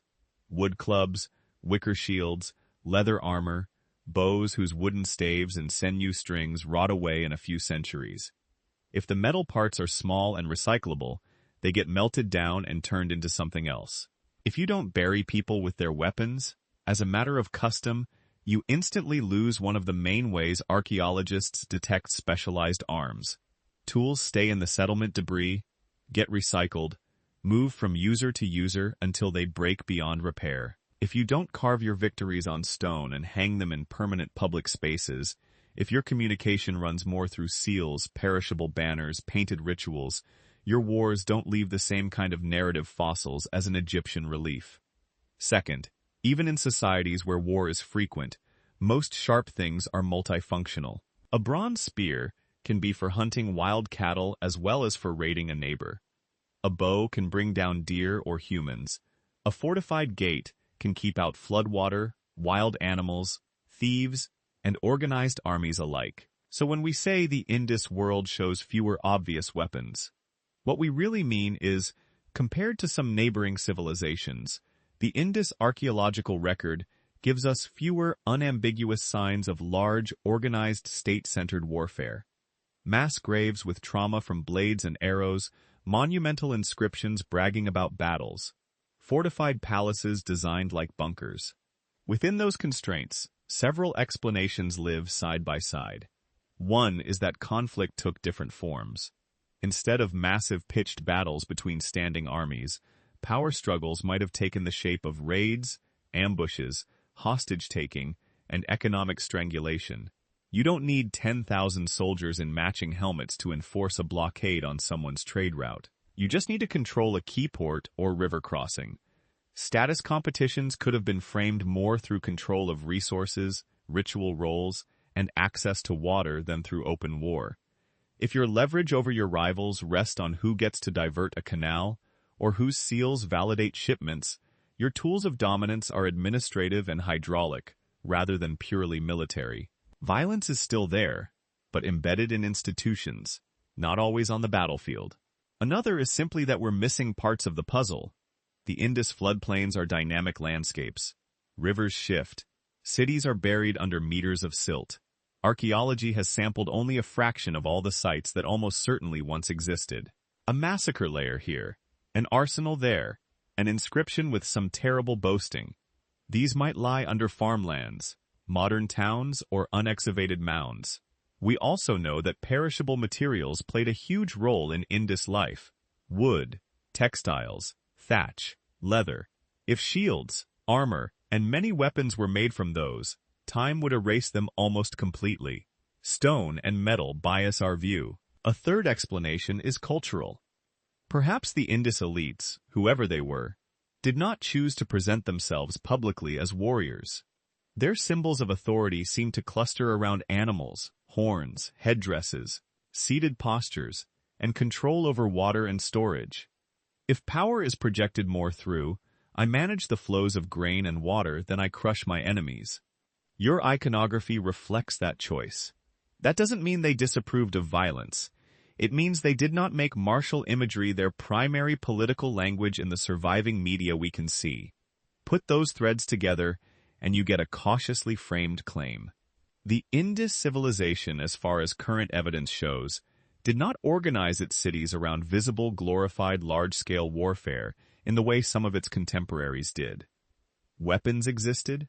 Conflict almost certainly existed. But armies in the sense of permanent, centrally commanded, heavily armed forces whose exploits are carved into stone are hard to see. And that leads us to a deeper question. If their cities were not ringed with obvious military fortresses, if their elites did not advertise themselves primarily as war leaders, if their decline is not marked by layers of burned destruction and heaps of battle dead, then what actually changed their world? Because we know it did change. By around 1900 BCE, many of those perfectly gridded cities are shrinking, fragmenting, or being abandoned. Long-distance trade fades. Seals and standardized weights become rarer. Regional styles proliferate. If we can't point to a conquering empire marching in with chariots and blades, we have to look elsewhere. To rivers, to climate, to disease, to economics, to the slow and sometimes invisible kind of pressure that can dissolve a civilization from the inside out. To follow that trail, we have to leave the weapons we don't see and turn to forces we can see written into mud, silt, and pollen. Because while armies may or may not have marched through the streets of Mohenjo-Daro, one invader definitely did: the changing sky. If you zoom out from the streets of Mohenjo-Daro and Harappa and look at a climate graph for the region, it doesn't look like an apocalypse. There's no single cliff where everything falls off. Instead, you get a wavy line. Up years, down years, wetter centuries, drier centuries, monsoon pulses that come in strong, then falter, then recover. To a city built on surplus grain and carefully timed planting, that wavy line is everything. The Indus world was at its core a monsoon civilization. Every year, sometime between June and September, winds drag moisture-laden air from the ocean up over the subcontinent. Those winds hit heat-baked land, rise, cool, and drop their cargo as rain. That pulse charges rivers, fills tanks and ponds, soaks fields. But the monsoon isn't a machine you can set your watch to. It shifts. Sometimes it arrives late. Sometimes it misses whole regions. Sometimes it parks over one river basin and skips the next. Sometimes it weakens, not just for a season, but for decades at a time. For a small village, that's brutal, but simple. If the rains fail repeatedly, you move, pack up what you can carry, follow better grass, find a new patch of land with a slightly different rainfall pattern. For a city of tens of thousands, it's different. You're not just feeding one extended family. You're feeding a whole social machine. Brickmakers, bead cutters, seal engravers, priests, or ritual specialists, administrators, carters, sailors, weavers, people whose entire lives depend on someone else's harvest showing up on schedule. In that world, monsoon variability stops being a boring phrase in a climate paper and starts being the difference between stability and slow-motion crisis. A slightly weaker monsoon doesn't necessarily mean instant famine. It means river levels drop a bit more often. Wells don't recharge as completely. The flood that used to irrigate your lower fields every other year now comes every fourth year. Your buffer shrinks. You can feel that in the mud. Lake cores pulled from ancient basins in northwest India and Pakistan show changes in the kinds of sediments and microscopic shells that settle out year after year. Certain layers say deep, permanent water. Others whisper shallow, seasonal pond. The chemical signatures of those layers, ratios of oxygen isotopes locked into carbonates. Track how much evaporation was happening, how often fresh water flowed in. Put enough cores together and you get a picture. Somewhere around the late 3rd to early 2nd millennium BCE, several key regions of the Indosphere start trending drier. Not a wall slamming down overnight, but a long, uneven slide. Now lay that over a map of rivers. The Indus civilization didn't just live with rivers. It wrapped its entire political economy around them. The big showpiece sites we all know, Harappa, Mohenjo-daro, Doera, sit near major river systems or on their ancient branches. Hundreds of smaller settlements studied the flood plains and interflows, tapping seasonal floods, wells, and canals. But rivers, especially in low-gradient alluvial plains, behave like restless animals. They meander, they split, abandon old channels, carve new ones. They swing kilometer to one side over a few centuries. A branch that used to pass right under your city wall might migrate away, leaving you staring out over dry ground. Or the opposite, a minor channel can suddenly capture more flow, turning your quiet bank into a flood path that scour houses, fields, and streets every monsoon. The Indus region was and is full of such shifting arteries. One of the most debated is the Gaga Hakra, known in some ancient texts and later traditions as the Saraswati, a mighty river of memory that supposedly flowed between the Indus and the Ganges. On the ground today, the Gaga is mostly a seasonal stream and a line of dry channels running through India and Pakistan. But satellite imagery and geological surveys reveal something more dramatic. A wide, old-rivered, abandoned and reworked, running roughly parallel to the Indus. Here's where interpretation enters. Some researchers argue that in the early and middle phases of the Indus civilization, a large glacier-fed river, maybe a branch of the Satal, maybe even the Yamuna, flowed down this course, making the Hagahakra/Saraswati a major perennial waterway. Others see a different picture, a river fed mostly by monsoon rain, not Himalayan glaciers, strong during wetter periods, weakening or even breaking into disconnected reaches as the monsoon shifted and groundwater dropped. What is not in dispute is the archaeology. Along this dryish corridor sit dense clusters of Ind settlements, villages, towns, and some substantial urban sites. For centuries, People built, farmed, traded, and buried their dead along these channels.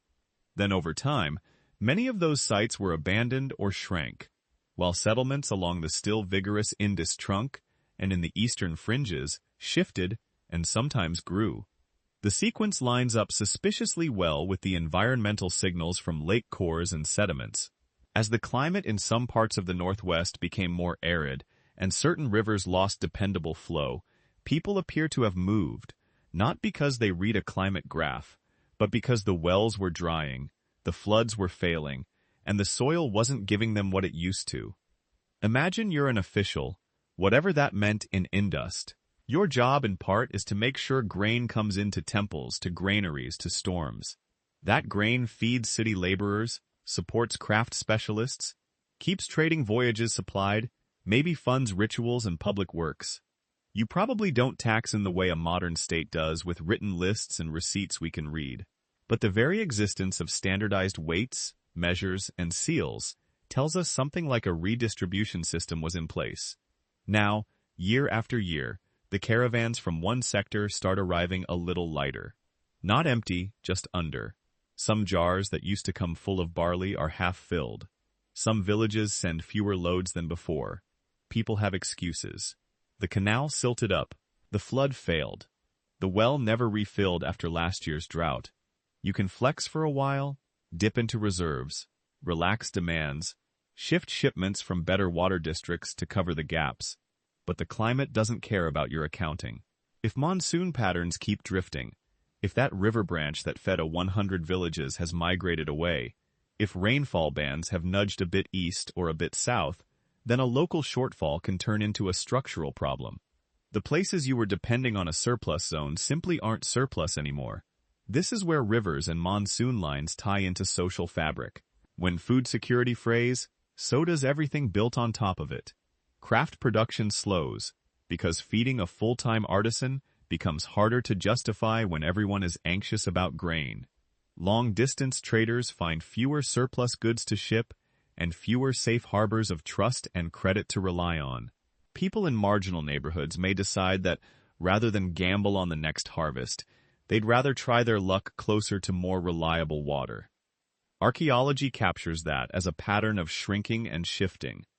At some big indies, later layers show parts of the urban grid going out of use, while smaller, more localized occupations continue.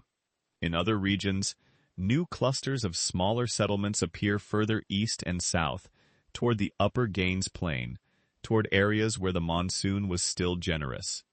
It doesn't look like a panicked flight from invaders. It looks like decades and centuries of families making individually rational decisions in an environment that was slowly moving the goalposts. Some sites show careful rebuilding at higher levels, as if people were trying to keep pace with changing flood regimes, raising platforms, thickening walls, reworking drains to handle different water volumes. Others seem to have been let go, their bricks carted off and reused elsewhere. You can read those choices as negotiations with rivers that wouldn't sit still. When a channel shifted too far, maybe you stuck it out for a generation, hoping it would swing back, or that rains would return. When it didn't, you moved your fields, then eventually your houses. If enough people did that, the great city on that mound would start to hollow out. From our vantage point centuries later, it's tempting to look for a single cause. The monsoon failed. The Saraswati dried.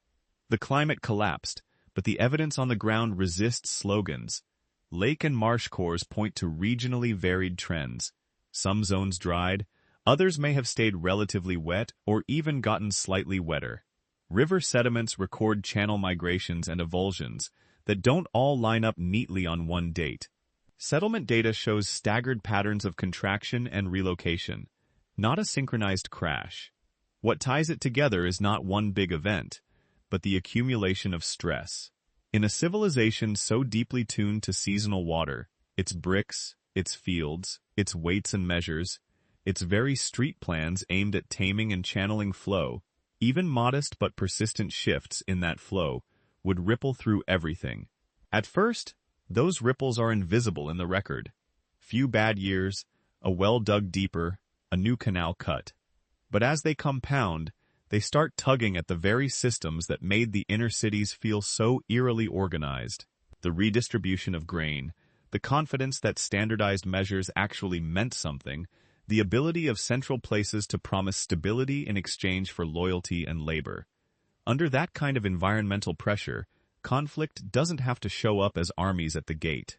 It can show up as arguments over who gets the last reliable canal, whose fields get priority access to a shrinking flood, which community is asked to move so someone else can stay. Those tensions are hard to see directly. They don't fossilize like spearheads. What we can see is the outcome. New sites appearing where water still flows well, old ones winding down where rivers have wandered off or rains no longer feed them reliably. And once you realize that the foundations of the Indust cities were being undermined not by battering rams, but by shifting rain belts and restless rivers, another vulnerability comes into focus. Because tightly packed, carefully drained cities are not just sensitive to changes in water supply, they're also exquisitely sensitive to what happens when that water, once so carefully managed, stops being perfectly clean. Pack tens of thousands of people into a gridded brick maze, run water through every neighborhood, and you don't just build convenience, you build an ecosystem.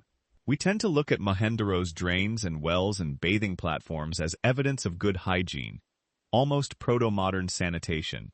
In some ways they were. Compared to many later cities, the indenters look almost obsessively clean. But cleanliness is not the same thing as immunity. Any dense city, even one with well-planned drains, is a paradise for microbes. Respiratory infections move faster when households are elbow to elbow. Intestinal diseases spread more efficiently when everyone draws water from shared wells, uses similar toilets, and walks the same streets. Parasites thrive when human waste is concentrated, and when domestic animals live right next to human sleeping spaces. The Indus people did a lot to manage that. They separated many houses from the main streets with small front courtyards. They tucked latrines into rear corners and directed waste into covered channels. They standardized brick sizes so walls and drains could be built and rebuilt with predictable fits. What they could not do was sterilize an entire city. Even the best engineered system has limits, and those limits start showing up in the quiet language of bones and teeth. Bioarchaeology in the Indus world is tricky. Preservation is uneven. Some famous mounds have produced very few well-documented burials. Others were excavated long ago with methods that wouldn't pass muster today. The sample we have is a sliver, but that sliver still whispers. On some skeletons from urban sites, you see lines and pits in the bones that never quite went away after childhood. Subtle thickening at the ends of long bones, porous patches on the skull, grooves on the inside of eye sockets. Taken together, those suggest episodes of stress, bouts of malnutrition, repeated infections, or both, interrupting normal growth. Teeth tell the same story in finer detail. Under a microscope, the enamel shows faint horizontal grooves, growth disruptions known as enamel hyperplasia, laid down like scars while the tooth was forming. Each line is a record of some childhood crisis that temporarily derailed development. You don't get those from a single bad day. You get them from periods when food, disease, or both became serious problems. Urban life makes that more likely. When a harvest fails in a village, families might scatter to relatives or new lands. In a city, people are locked into a place whose walls, drains, and granaries represent sunk costs. They may tighten belts, work harder, or lean on stored grain, but they also crowd into the same spaces, breathe the same air, and drink from the same stressed wells. There are more pointed clues, too. At some industites, soil samples taken from ancient drains and around habitation areas have yielded microscopic remains of intestinal parasites, eggs from worms that live in the human gut. They're not abundant enough yet to map an epidemic, and the data set is small, but their presence is telling. It means that even with carefully managed waste, some fraction of what went down those latrines and drains carried organisms ready to climb back up the food chain, into unboiled drinking water, onto crops fertilized with night soil, onto hands, onto shared surfaces. You can also see the toll in the joints. Several skeletal series from the broader Indosphere show signs of heavy repetitive labor, spinal compression, joint degeneration, healed fractures. That's not unique to cities, of course, but in an urban context, it likely reflects the constant demands of construction, maintenance, and transport. Those demands matter because sanitation isn't a thing you build once. Drains clog, brickwork cracks, wells silt up or get contaminated. Public platforms and private courtyards need periodic clearing, or they turn into catchments for stagnant water and trash. When the climate was kindly and grain was plentiful, cities could probably afford a lot of maintenance. You have the food to support full-time brick makers, drain cleaners, supervisors, people whose job is to keep water and waste moving where they're supposed to. As the environmental stress we talked about earlier ramps up, rivers wandering, monsoons faltering, that cushion shrinks. Imagine those same streets during a string of weak flood years. Grain coming into the city granaries is lighter. Local officials are juggling shortfalls. Households are more likely to be on edge about food. Labor that once went into rebuilding drains or relining wells now gets pulled into shoring up field walls, digging new channels, or simply trying to secure enough calories. Meanwhile, the physical city is aging. The brick drains that were laid down a century earlier are a little more fragile. The cesspits that used to be emptied regularly are left a bit longer between cleanings. Roofs leak more. Courtyards pave over their wells and tap neighbors instead. Now throw flooding into the mix. We tend to picture drought when we think about climate stress, but in lowland river cities, bad years can mean the opposite problem. Ill-timed, or more erratic floods. A monsoon that comes late but hard might send a pulse of water roaring through channels that haven't seen that volume for a while. Drainage systems built for a certain range of flow can be overwhelmed. Sewage backwashes into streets. Latrine pits overflow. Wells get infiltrated by surface runoff carrying whatever was lying in alleyways. Standing water trapped in low spots behind collapsed walls and half-maintained drains becomes a breeding ground for mosquitoes and other vectors. It also becomes a mixing bowl for whatever microbes are hanging around from human waste, animal pens, decaying organic trash. The Indus engineers knew water was dangerous, as well as precious. The raised platforms, the slope of streets, the proliferation of drains, all testify to that awareness. But no city system is perfect, and no inspection regime is immune to budget cuts, especially when the budget is surplus grain and available hands. In a good year, you dig out the drains before the monsoon hits. In a bad year, you're late. Maybe several neighborhoods clean theirs. A few poorer quarters don't. Water behaves accordingly. From our vantage point, we can't point to a particular skeleton and say, this person died in the summer diarrhea outbreak of 1850 BCE. The evidence just isn't that fine-grained yet, and preservation biases are brutal. What we can say is that in multiple Indus popules, especially in urban or proturban settings, there are signs of childhood growth disruptions consistent with periodic stress. Healed lesions on bones that can be associated with chronic infections, dental wear, and carries patterns that hint at carbohydrate-heavy diets. Maybe more reliance on stored grains when fresh produce was scarce. Occasional parasite indicators in sediments associated with human waste. None of these individually scream plague. Together, they're more like a background hum, the constant companion of dense settlement.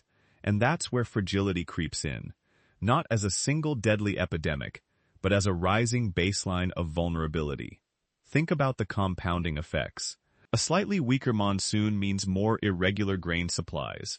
More irregular grain supplies mean more nutritional stress, especially for children. Nutritional stress dulls immune responses.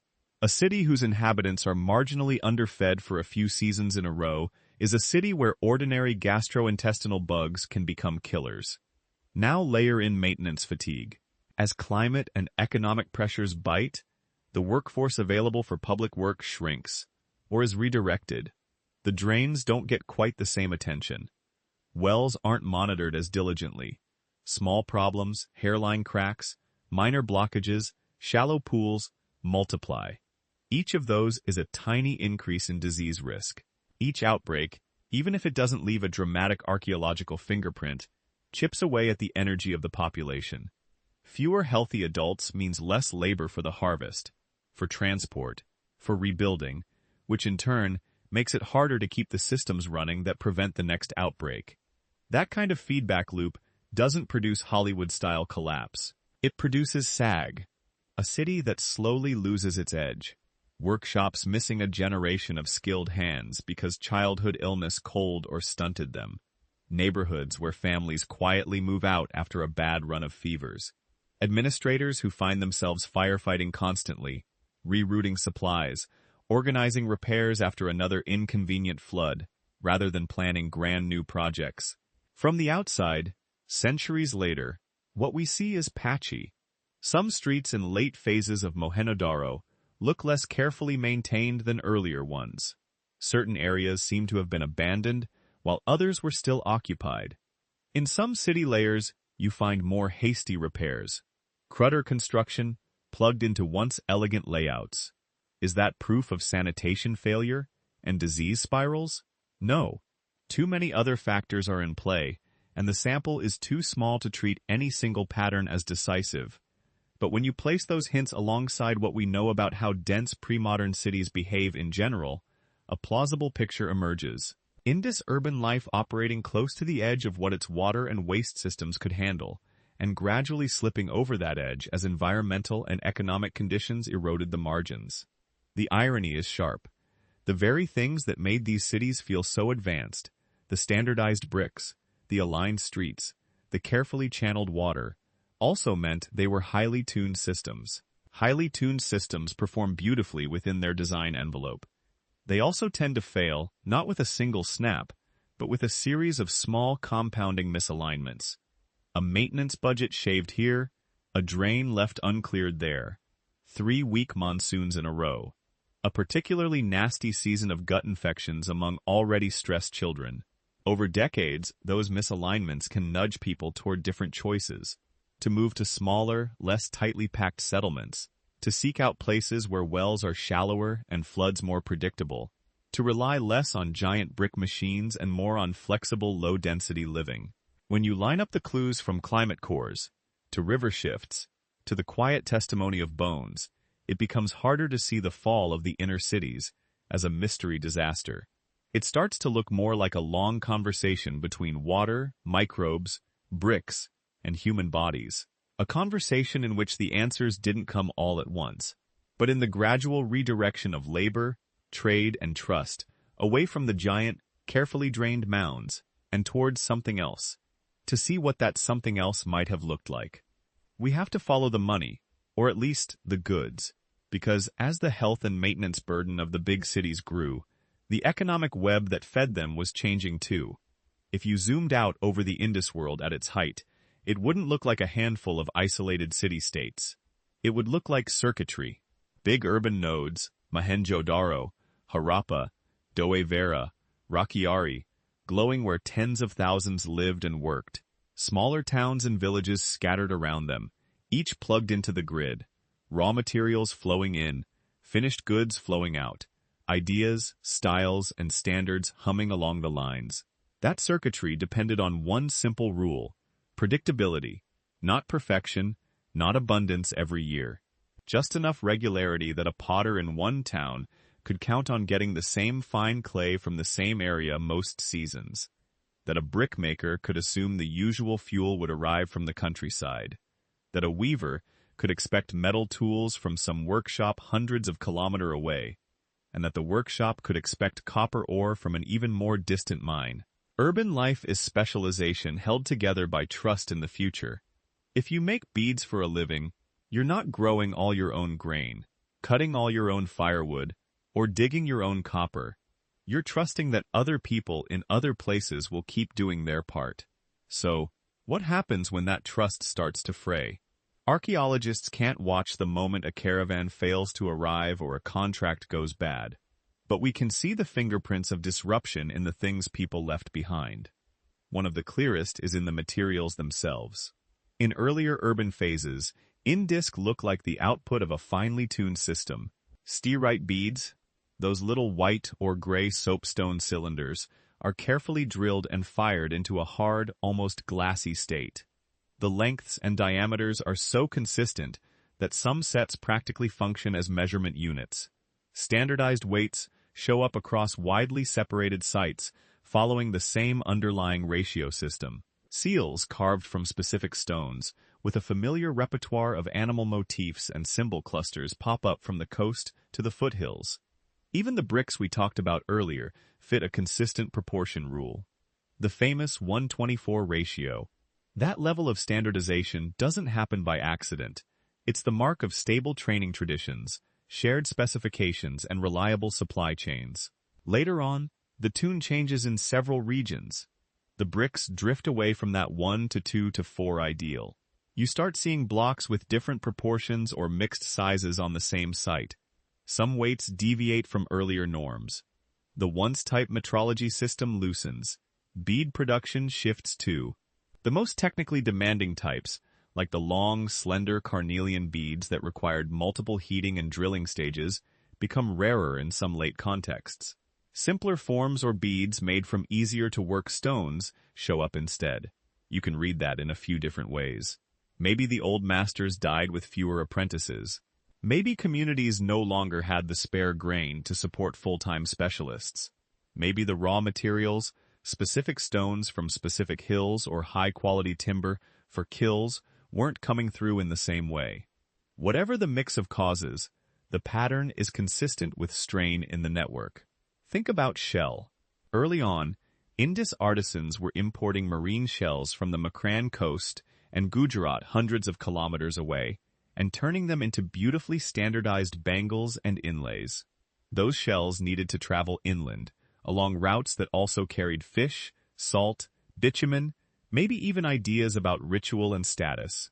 When those coastal interior ties weaken even a little, you'd expect inland workshops to either change their product lines, downgrade to local materials, or shut down. We do see shifts in some inland sites. Shell items decline while bone, clay, or cheaper stone substitutes appear. It's a quiet signal, but it speaks to the same underlying issue. The machine isn't getting all the parts it used to, and that's where the dependence of cities on predictable flows becomes brutal. An in-city isn't just bricks and drains.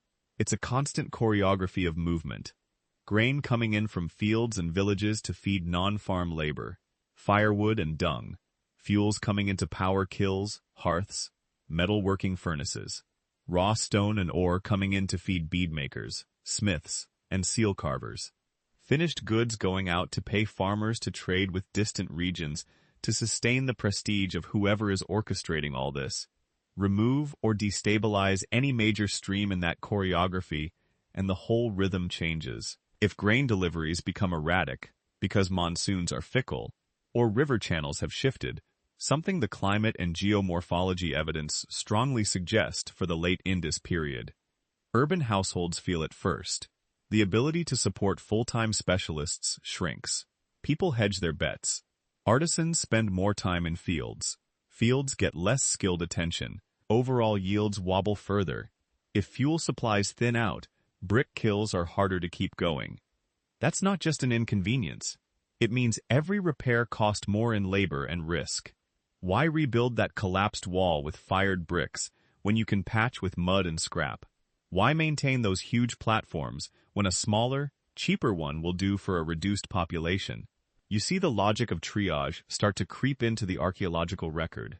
Recycling of older bricks, more ad hoc constructions, pockets of careful planning surrounded by more casual building. Metal is an even sharper indicator. Copper and bronze in the Indus world likely flowed in through long-distance routes from places like Rajasthan, Baluchistan, and maybe further afield. When those lines blur because of political changes in the highlands, local resource depletion or shifting trade priorities, urban metalworking has to adapt. We see less uniformity in certain tool types, increased use of local ores where identifiable, and perhaps more repair and reuse of old metal. Again, not a smoking gun, but a consistent drift from highly integrated craft economies toward more patchwork regional patterns. At the same time, something else is happening in the landscape. The map of settlement itself is changing. Late in the Indus sequence, large urban centers show signs of contraction. Some neighborhoods abandoned, others repurposed, streets partially built over. Yet out in the countryside, smaller sites proliferate. New villages, small towns, regional centers pop up in areas that had been lightly used or differently organized before. Styles fragment with them. Pottery that once followed a widely shared repertoire of shapes and decorations starts to diverge. In one region, you get certain painted motifs. In another, you see different shapes or surface treatments. Some emblematic Indus items like standardized stamp seals become rarer in many of these smaller settlements, replaced by more local tokens, tablets, or nothing at all. To many researchers, this looks like decentralization. Not a civilization smashed overnight, but a system slowly reconfiguring itself away from giant hyperconnected cities and toward more modest, regionally distinct communities. From inside that process, it might not have felt like collapse at all. Imagine you're a farmer on the edge of one of these cities. For generations, your grain has flowed along a familiar path to local storehouses, to urban granaries to pay for beads, tools, and the intangible benefits of being linked to the big city. Now, the floods are erratic. A few bad health years have cut into your household's labor. Officials from the city still want their share, but the goods coming back feel thinner. The drains in your quarter are less well maintained. Rumors spread of better, fresher lands a little further from the river's unpredictable course. At some point, the calculus tips. Why keep tying yourself to a city that can no longer reliably buffer you against bad years? Why not move with your kin group to that higher ground, that new canal cut, that emerging village where you can build in a less rigid pattern closer to your own wells and fields? From the perspective of urban archaeologists a few thousand years later, that looks like abandonment. From your perspective, it might look like prudence. The same goes for craftspeople. If orders from big urban workshops dry up, but smaller regional markets open, you adjust. You shift from making standardized export-oriented objects to catering to local tastes. Your forms become more idiosyncratic. Your use of materials reflects what's actually reachable over a few days' walk, not what some distant caravan used to bring. Over time, those millions of small decisions by farmers, potters, bead makers, herders, local leaders add up to a new map of connections, less long-distance integration, more local loops, fewer goods moving from one end of the Indus world to the other, more staying within a single valley or sub-region. The old network doesn't explode. It unravels, knot by knot, strand by strand. That's why so many scholars today lean away from sudden catastrophe stories for the Indus decline and toward models of social and economic reorganization. Yes, climate stress and river shifts played major roles. Yes, disease and maintenance fatigue in the big cities likely amplified the strain, but the archaeological signals, changing craft traditions, drifting standards, proliferating small sites, regional stylistic divergence fit a long, uneven transition better than a single apocalyptic moment. A highly centralized, tightly standardized urban system is incredibly powerful when conditions are right. It can coordinate resources, smooth over local shortages, and support dazzling levels of specialization. When the flows it depends on become less predictable, grain, fuel, labor, raw goods, that same tightness becomes a liability. Flexibility moves elsewhere into smaller communities, more diverse local economies, different ways of organizing work and exchange. From our distance, we call that decline. From theirs, it may have felt like the world they knew, quietly rewiring itself, one trade route and one household decision at a time. And once those wires are rearranged, once people, skills, and loyalties have rooted into new places, the great brick machines on the old mounds start to look less like the beating heart of a civilization and more like oversized shells no one quite needs anymore. So, where did the people inside those shells go? How did their ways of life mutate, carry on, or dissolve into what came next? To answer that, we have to follow them out of the cities altogether. If you follow them out, the trail doesn't end in a smoking crater. It thins, bends, and shows up again in places that don't look civilized enough to have once been part of one of the great urban experiments in human history. And this is where we have to be careful with the word everyone loves to use, vanished. Civilizations almost never do that. They don't evaporate like mist. They molt. Big, visible, easily labelable things. The huge brick platforms, the gridded streets, the standardized seals shed away. Underneath the people, their languages, their habits, their favorite ways of cooking grain, or braiding hair, or arranging hearths. Those usually keep going, sometimes for centuries. With the Indus, the molting seems to have gone in a few main directions. One is geographical. As some of the great cities in the Corindus Basin contract or are abandoned, we see more and more sites popping up further east into what's now eastern Punjab, Haryana, western Uttar Pradesh, even the Ganges-Yamuna Dab. Larger urban hubs like Harappa and Mohenjo-Daro lose population. Meanwhile, mid-sized towns and villages increase in number in the upper and eastern parts of the old Indosphere. From a satellite view, it's like watching the light dim in a few big bulbs while dozens of smaller ones flicker on across a wider area. To many archaeologists, this looks like a long-term drift toward the east and towards smaller, more dispersed settlements as people track water and opportunity. Part of that is probably climate and rivers. As the monsoon weakened, and some river systems in the western Indus zone became more erratic or shifted course, land that used to be prime alluvial real estate became either too risky or outright uninhabitable for the kind of dense, organized urbanism the Indus had perfected. Further east, some regions may have offered more consistent rainfall, more reliable groundwater, or new floodplains worth the gamble. You don't need a catastrophic invasion or a sweeping plague to explain why generations of farmers and herders decide to move a little upstream or over the next divide or closer to a new perennial channel. You just need families making the same pragmatic choice over and over. Another direction of change is social and economic. The big cities have been engines for hyperspeciation. When those engines stall, people don't stop knowing how to work stone, clay, shell, and metal. They just start doing it for different markets and with different constraints. In those post-urban villages and small towns, we still see beads. We still see bangles. We still see copper tools, terracotta figurines, decorated pottery. But the feel shifts. Instead of tight pan regional standardization, you get more regional flavors. Similar forms show up with small twists. A slightly different way of painting a pot. A new favorite animal motif. A local variant of a classic Indus shape. Some classic Indus technologies keep going almost like nothing happened. People are still building in mud brick, often with bricks that look a lot like the old types, even if the famous 1:4 ratio isn't obeyed with the same obsessiveness. They're still making certain kinds of storage jars, still planning houses around courtyards, still using wells. You can think of these as continuity clues. They're like genetic markers in a population that has moved and intermarried and changed its customs, but still carries specific traits from an older lineage. Look at certain craft motifs. The so-called pipal form that shows up in Indus art doesn't vanish with the cities. It lingers in later regional iconographies.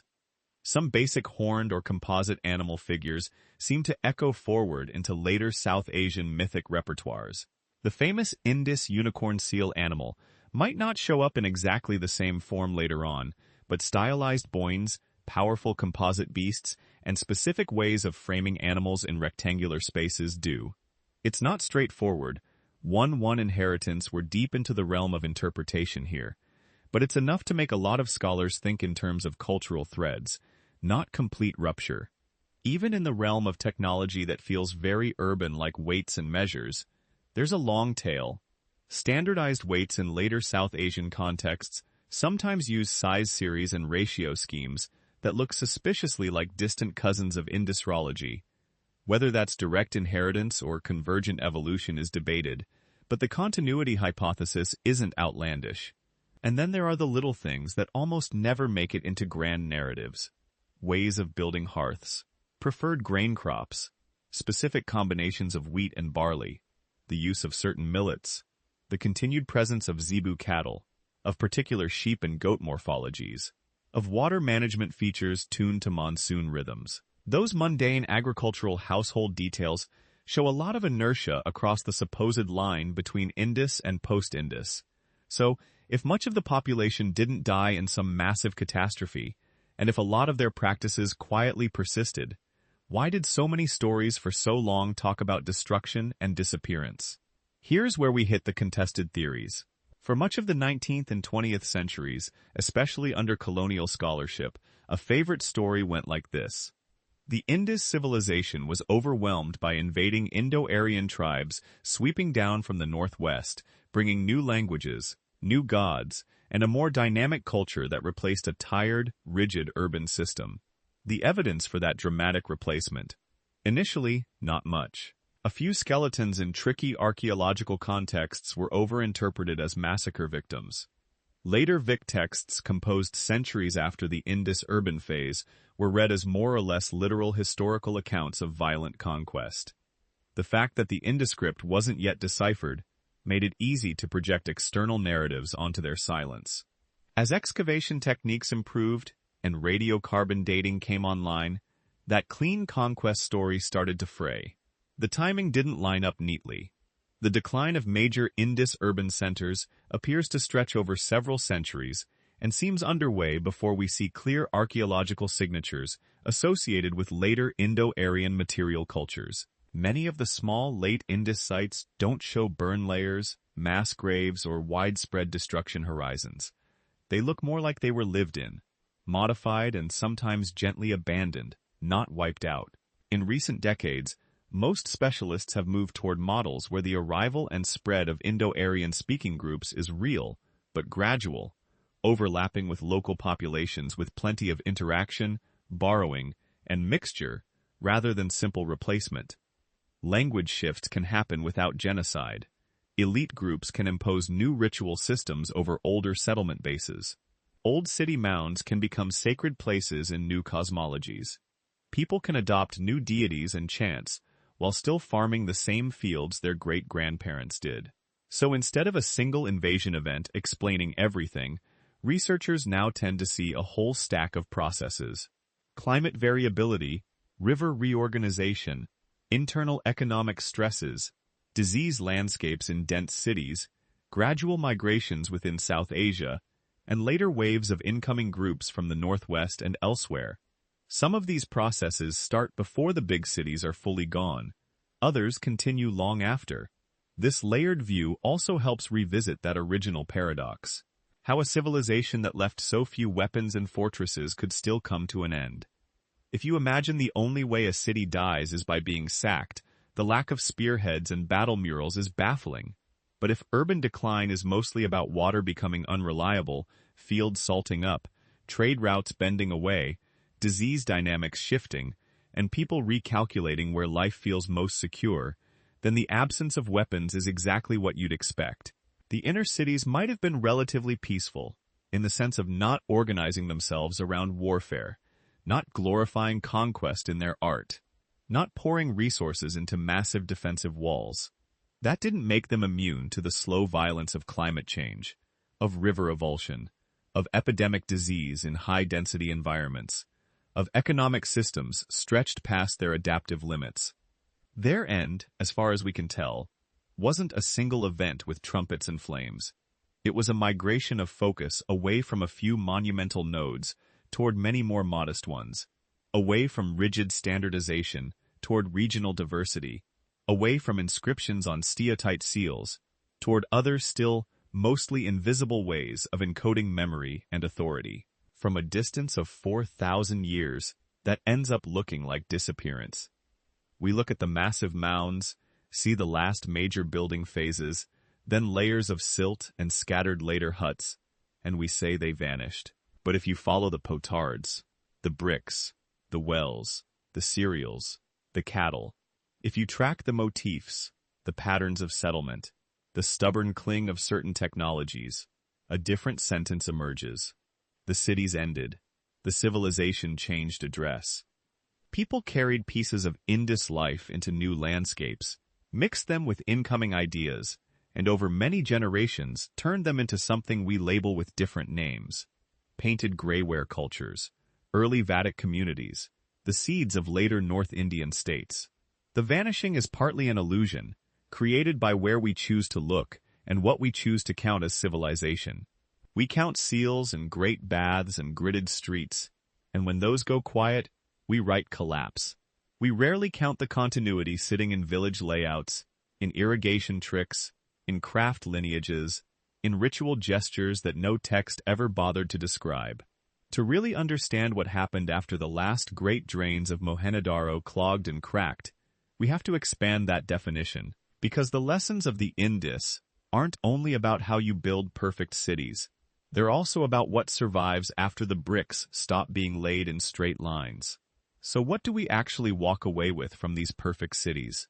Besides a sense of frustration that they won't answer us directly, start with what we can see most clearly. The layout alone is a manifesto. Repeatedly across hundreds of kilometers, you get settlements where somebody has thought very hard about how space should work. Orthogonal street grids often aligned to cardinal directions or to reasonably consistent bearings. Main streets broad enough for traffic, side lanes narrower, all of it forming a kind of urban skeleton that could be replicated, adjusted, extended. This isn't the organic sprawl you get when houses just a round hilltop or a shrine. It's geometry laid over mud and brick. Then there's the brick itself. The famous 1:24 ratio for brick dimension sounds like trivia until you realize what it really means. Every builder, every kiln, every mason is working off the same mental blueprint. Change the scale, keep the proportions, and everything fits. Walls, corners, platforms, wells, you get modularity centuries before anyone is talking about modular design. Add water to that. Not just the great bath at Mohenjo-daro, which is flashy and gets all the attention, but the boring parts.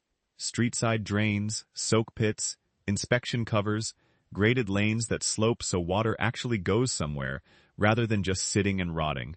Household bathrooms with carefully laid brick floors plastered for waterproofing, tied into covered drains that lead out into larger channels. Wells everywhere. Private wells, courtyard wells, neighborhood wells. A city where getting clean water and getting rid of dirty water wasn't an afterthought, but a principle that shaped the whole layout. Under your feet, you have a hidden infrastructure that rivals anything in the ancient world. On top of that, you see a level of everyday standardization that is honestly unnerving. Weighing stones cut to consistent series. Storage jars of specific repeated shapes. Doorways and stair widths clustering within narrow ranges. Beads drilled with astonishing precision. Some using techniques that require an intuitive understanding of abrasives and rotation speeds. This is civic engineering that has leaked into craft and craft discipline that has fed back into urban form. No king lists, no royal inscriptions, no giant statues of ruling elites lording it over everyone. And yet, a city you can walk through without tripping into chaos. The lesson is hard to ignore. You don't need a visible emperor carved on every gate to build and maintain complex systems. You need norms, shared measurements, collective habits that line up across time and distance. That's the part that feels almost contemporary. A civilization quietly built on interoperability. Bricks that fit bricks across regions. Weights that balance scales in towns that never met. Drain solutions cloned and tweaked to suit local conditions. It's like they were running a 4,000-year-old open-source project on urbanism. But then the silence hits, because right at the core of how such a system would work, how decisions were made, how conflicts were resolved, how priorities were set, we hit the blank wall of the undeciphered script. We have hundreds, maybe thousands of short inscriptions, beautifully carved seal, tags, sometimes potarchs, signs that repeat form patterns clearly mean something. But we still don't know. Was this a full language with grammar and narrative, or a highly compressed system of names, titles, and commodities? Were these the signatures of merchants, the marks of households, the identifiers of temples or clans? Did the same script appear on perishable materials, palm leaves, wood, cloth that are now long gone, doing the heavy lifting of administration? Or was writing itself something narrower there, reserved for sealing goods and invoking symbols, while most governance ran on oral agreements, memory, and ritual? We also don't know who exactly was steering all this. Were these city-states with councils of elders, merchant guilds that doubled as political bodies, priestly groups coordinating ritual calendars and water management? Was there a hidden hierarchy living in those citadel mounds? Or were those more like raised platforms for communal storage and ritual, not palaces in the Mesopotamian or Egyptian sense? We can infer complexity from the results. Coordinated brick production, zoning that separates certain industries from housing, large granary-like halls, standardized weights. Those things don't appear and stay stable over centuries by accident. But absence of monumental propaganda means we have almost no direct window into institutions, no laws carved in stone, no victory narratives, no tax edicts, no oaths of office. For a system that handled so much, its inner workings leave almost nothing for us to quote. And then there's the part where it all slowly comes apart. We can line up some of the players on that stage, climate records suggesting monsoon weakening and increased variability, geomorphological studies tracing river channels that shifted, shrank, or dried, especially in the Gaga Hakra region, often associated with a lost mighty river. Archaeological layers showing gradual changes in diet, perhaps more millets, different mixes of crops as water regimes altered. Urban stratigraphy, where maintenance of big drains starts to slip, where major platforms get repurposed instead of rebuilt to original standards. Signs of trade links fraying, fewer long-distance exotic materials, more local clays and stones, a diversification of regional ceramic styles, possibly disease dynamics that we can't see directly, but can reasonably suspect. Dense populations, changing water tables, warmer or more variable climates, all add up to shifting pathogen pressures, layer onto that long-distance trade routes that might have pivoted. If Gulf networks tilted toward Mesopotamia through different intermediaries, or if maritime routes adjusted to new harbors, inland Indus hubs could have found themselves off the main arteries. Their once perfect location now merely provincial, and somewhere in that mix, population movements. Some internal, following better water, some from outside, bringing new languages, new ritual repertoires, new pastoral strategies. But if you're looking for a single smoking gun, a single year where it all breaks, the evidence refuses. The bricks go out of strict ratio gradually, the cities thin, some faster than others, over lifetimes. We can imagine a scene that repeats for centuries. A young family deciding not to rebuild in the cramped, increasingly dysfunctional old quarter, but to move a little downstream, where the soil is fresh, and the flood pattern more predictable. A beadmaker marrying into a village that doesn't need as many carnelian exports, but could use someone who knows how to line wells. A caravan that used to stop at one big city, now splitting its route between 3 smaller markets. No invader smashes the grid in one blow. Life just flows around it. That maybe is the hardest lesson to absorb, because it undercuts both our favorite myths. The myth of the glorious, invulnerable city and the myth of the singular cinematic collapse. From the Indus, we get something subtler. You can have stunning foresight in planning and still be caught out by slow compounding shifts you can't fully anticipate. You can build in brick and ratio and drain and standard weight and still be at the mercy of rivers that change their mind, monsoons that blink, microbial ecologies you can't see. But we also see the flip side, a system that looks rigid from a distance, bricks all the same, streets all straight, turns out to have a lot of quiet flexibility at the edges. When stress rises, people don't only cling to the old core until it explodes. They peel away, redirect, reconfigure their lives in smaller, more adaptable clusters. Urban perfection in one phase becomes a reservoir of skills, techniques, and habits that can be redeployed in a very different one. If there's a message for us in that, it's not don't build cities or standardization is bad. It's more uncomfortable. No amount of engineering can freeze a world in place. The best we can do is design systems that can degrade gracefully, that can be disassembled into parts that still make sense outside the original master plan. Indus urbanism, judged by that metric, did surprisingly well. Its wells, bricks, crops, and crafts kept making sense far from the shadow of the great platforms. Still, some questions won't stop tugging. What was it like to sit in an assembly in one of those cities listening to arguments about canal maintenance or grain storage in a language we can't yet hear? Did anyone stand up and say, "The river has shifted twice in my lifetime. Maybe we shouldn't keep rebuilding here"? How did authority work on the day a caravan failed to arrive, or a flood came higher than expected, or an epidemic swept through a neighborhood built on the promise of cleanliness?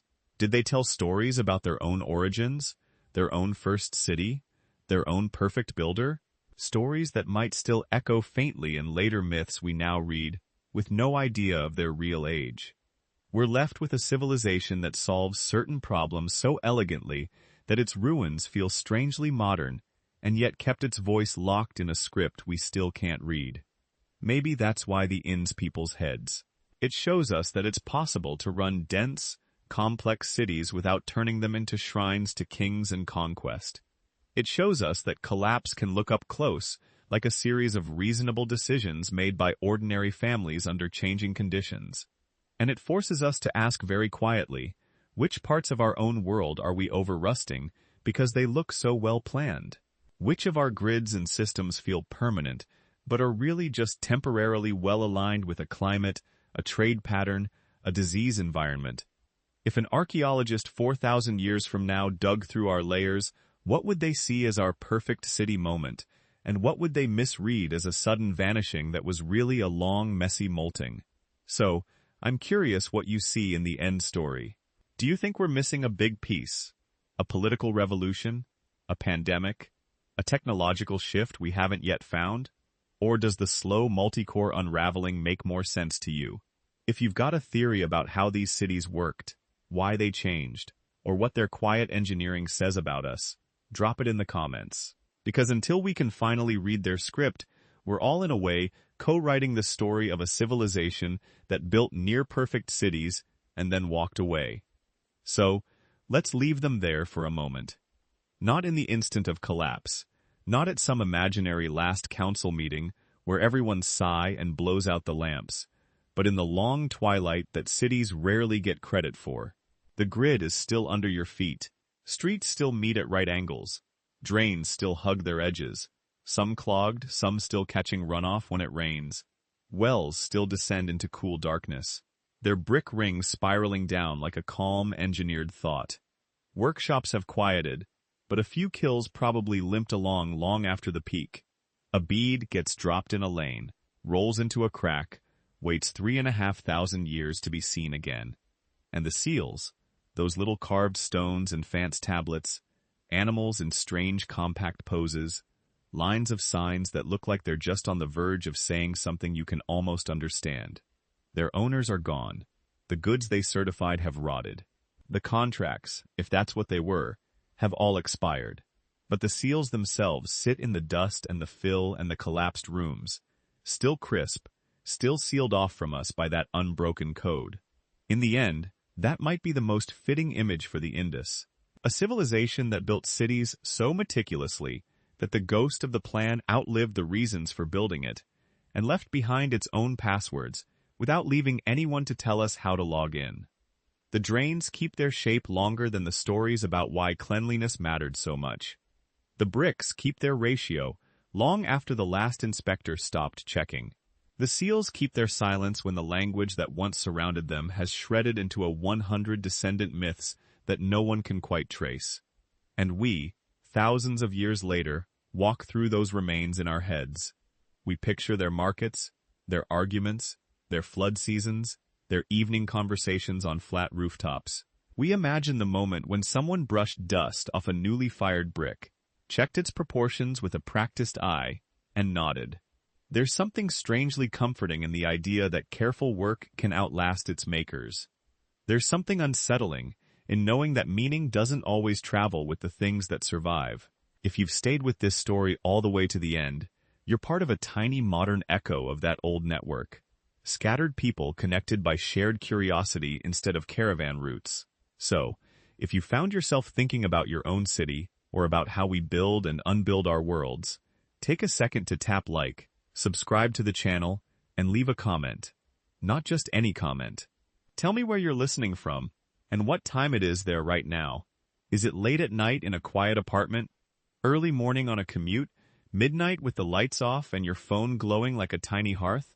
I love seeing that map of when and where these old stories land.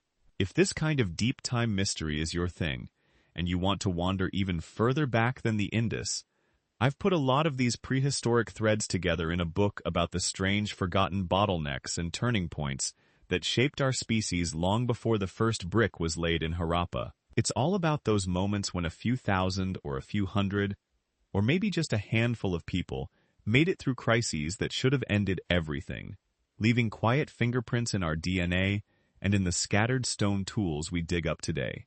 You can find that book over at sleepytimehistory.com. It's written to be something you can fall asleep to or sink into slowly, the way you'd wander through an ancient city at dusk when the heat finally breaks. Of course, no single book and no single video can close the file on a civilization like this. We're still one good decipherment, one lucky find, one surprise core sample away from shifting the whole picture. Maybe tomorrow somebody pulls a wooden tablet out of an anaerobic well lining with longer inscriptions we can finally analyze. Maybe some dusty box in a museum stores the key seal that shows a scene we've never imagined. Maybe all we ever get is what we have now: bricks, drains, streets, silent seals, and a lot of very human guesses. Either way, the mystery isn't a failure of the story. It's part of what keeps it alive. There will always be another layer to peel back. Another connection to make between climate and craft, between genes and cities, between the way our ancestors adapted and the ways we're struggling to adapt now. So as you close your eyes tonight or go back to your day, let a little piece of your mind linger on those straight streets under a vanished sky, on water running through covered drains, on a merchant pressing a seal into soft clay and trusting a system we can no longer see. And if you're still curious, stay tuned, because the Indus isn't the only place where people built impossibly ambitious worlds and then slipped out of the frame. There's another ancient mystery waiting, one where the ruins are smaller, the clues are stranger, and the line between myth and archaeology is even blurrier. We'll go there next. Heat, heat, heat, heat, heat, heat, heat, heat, N.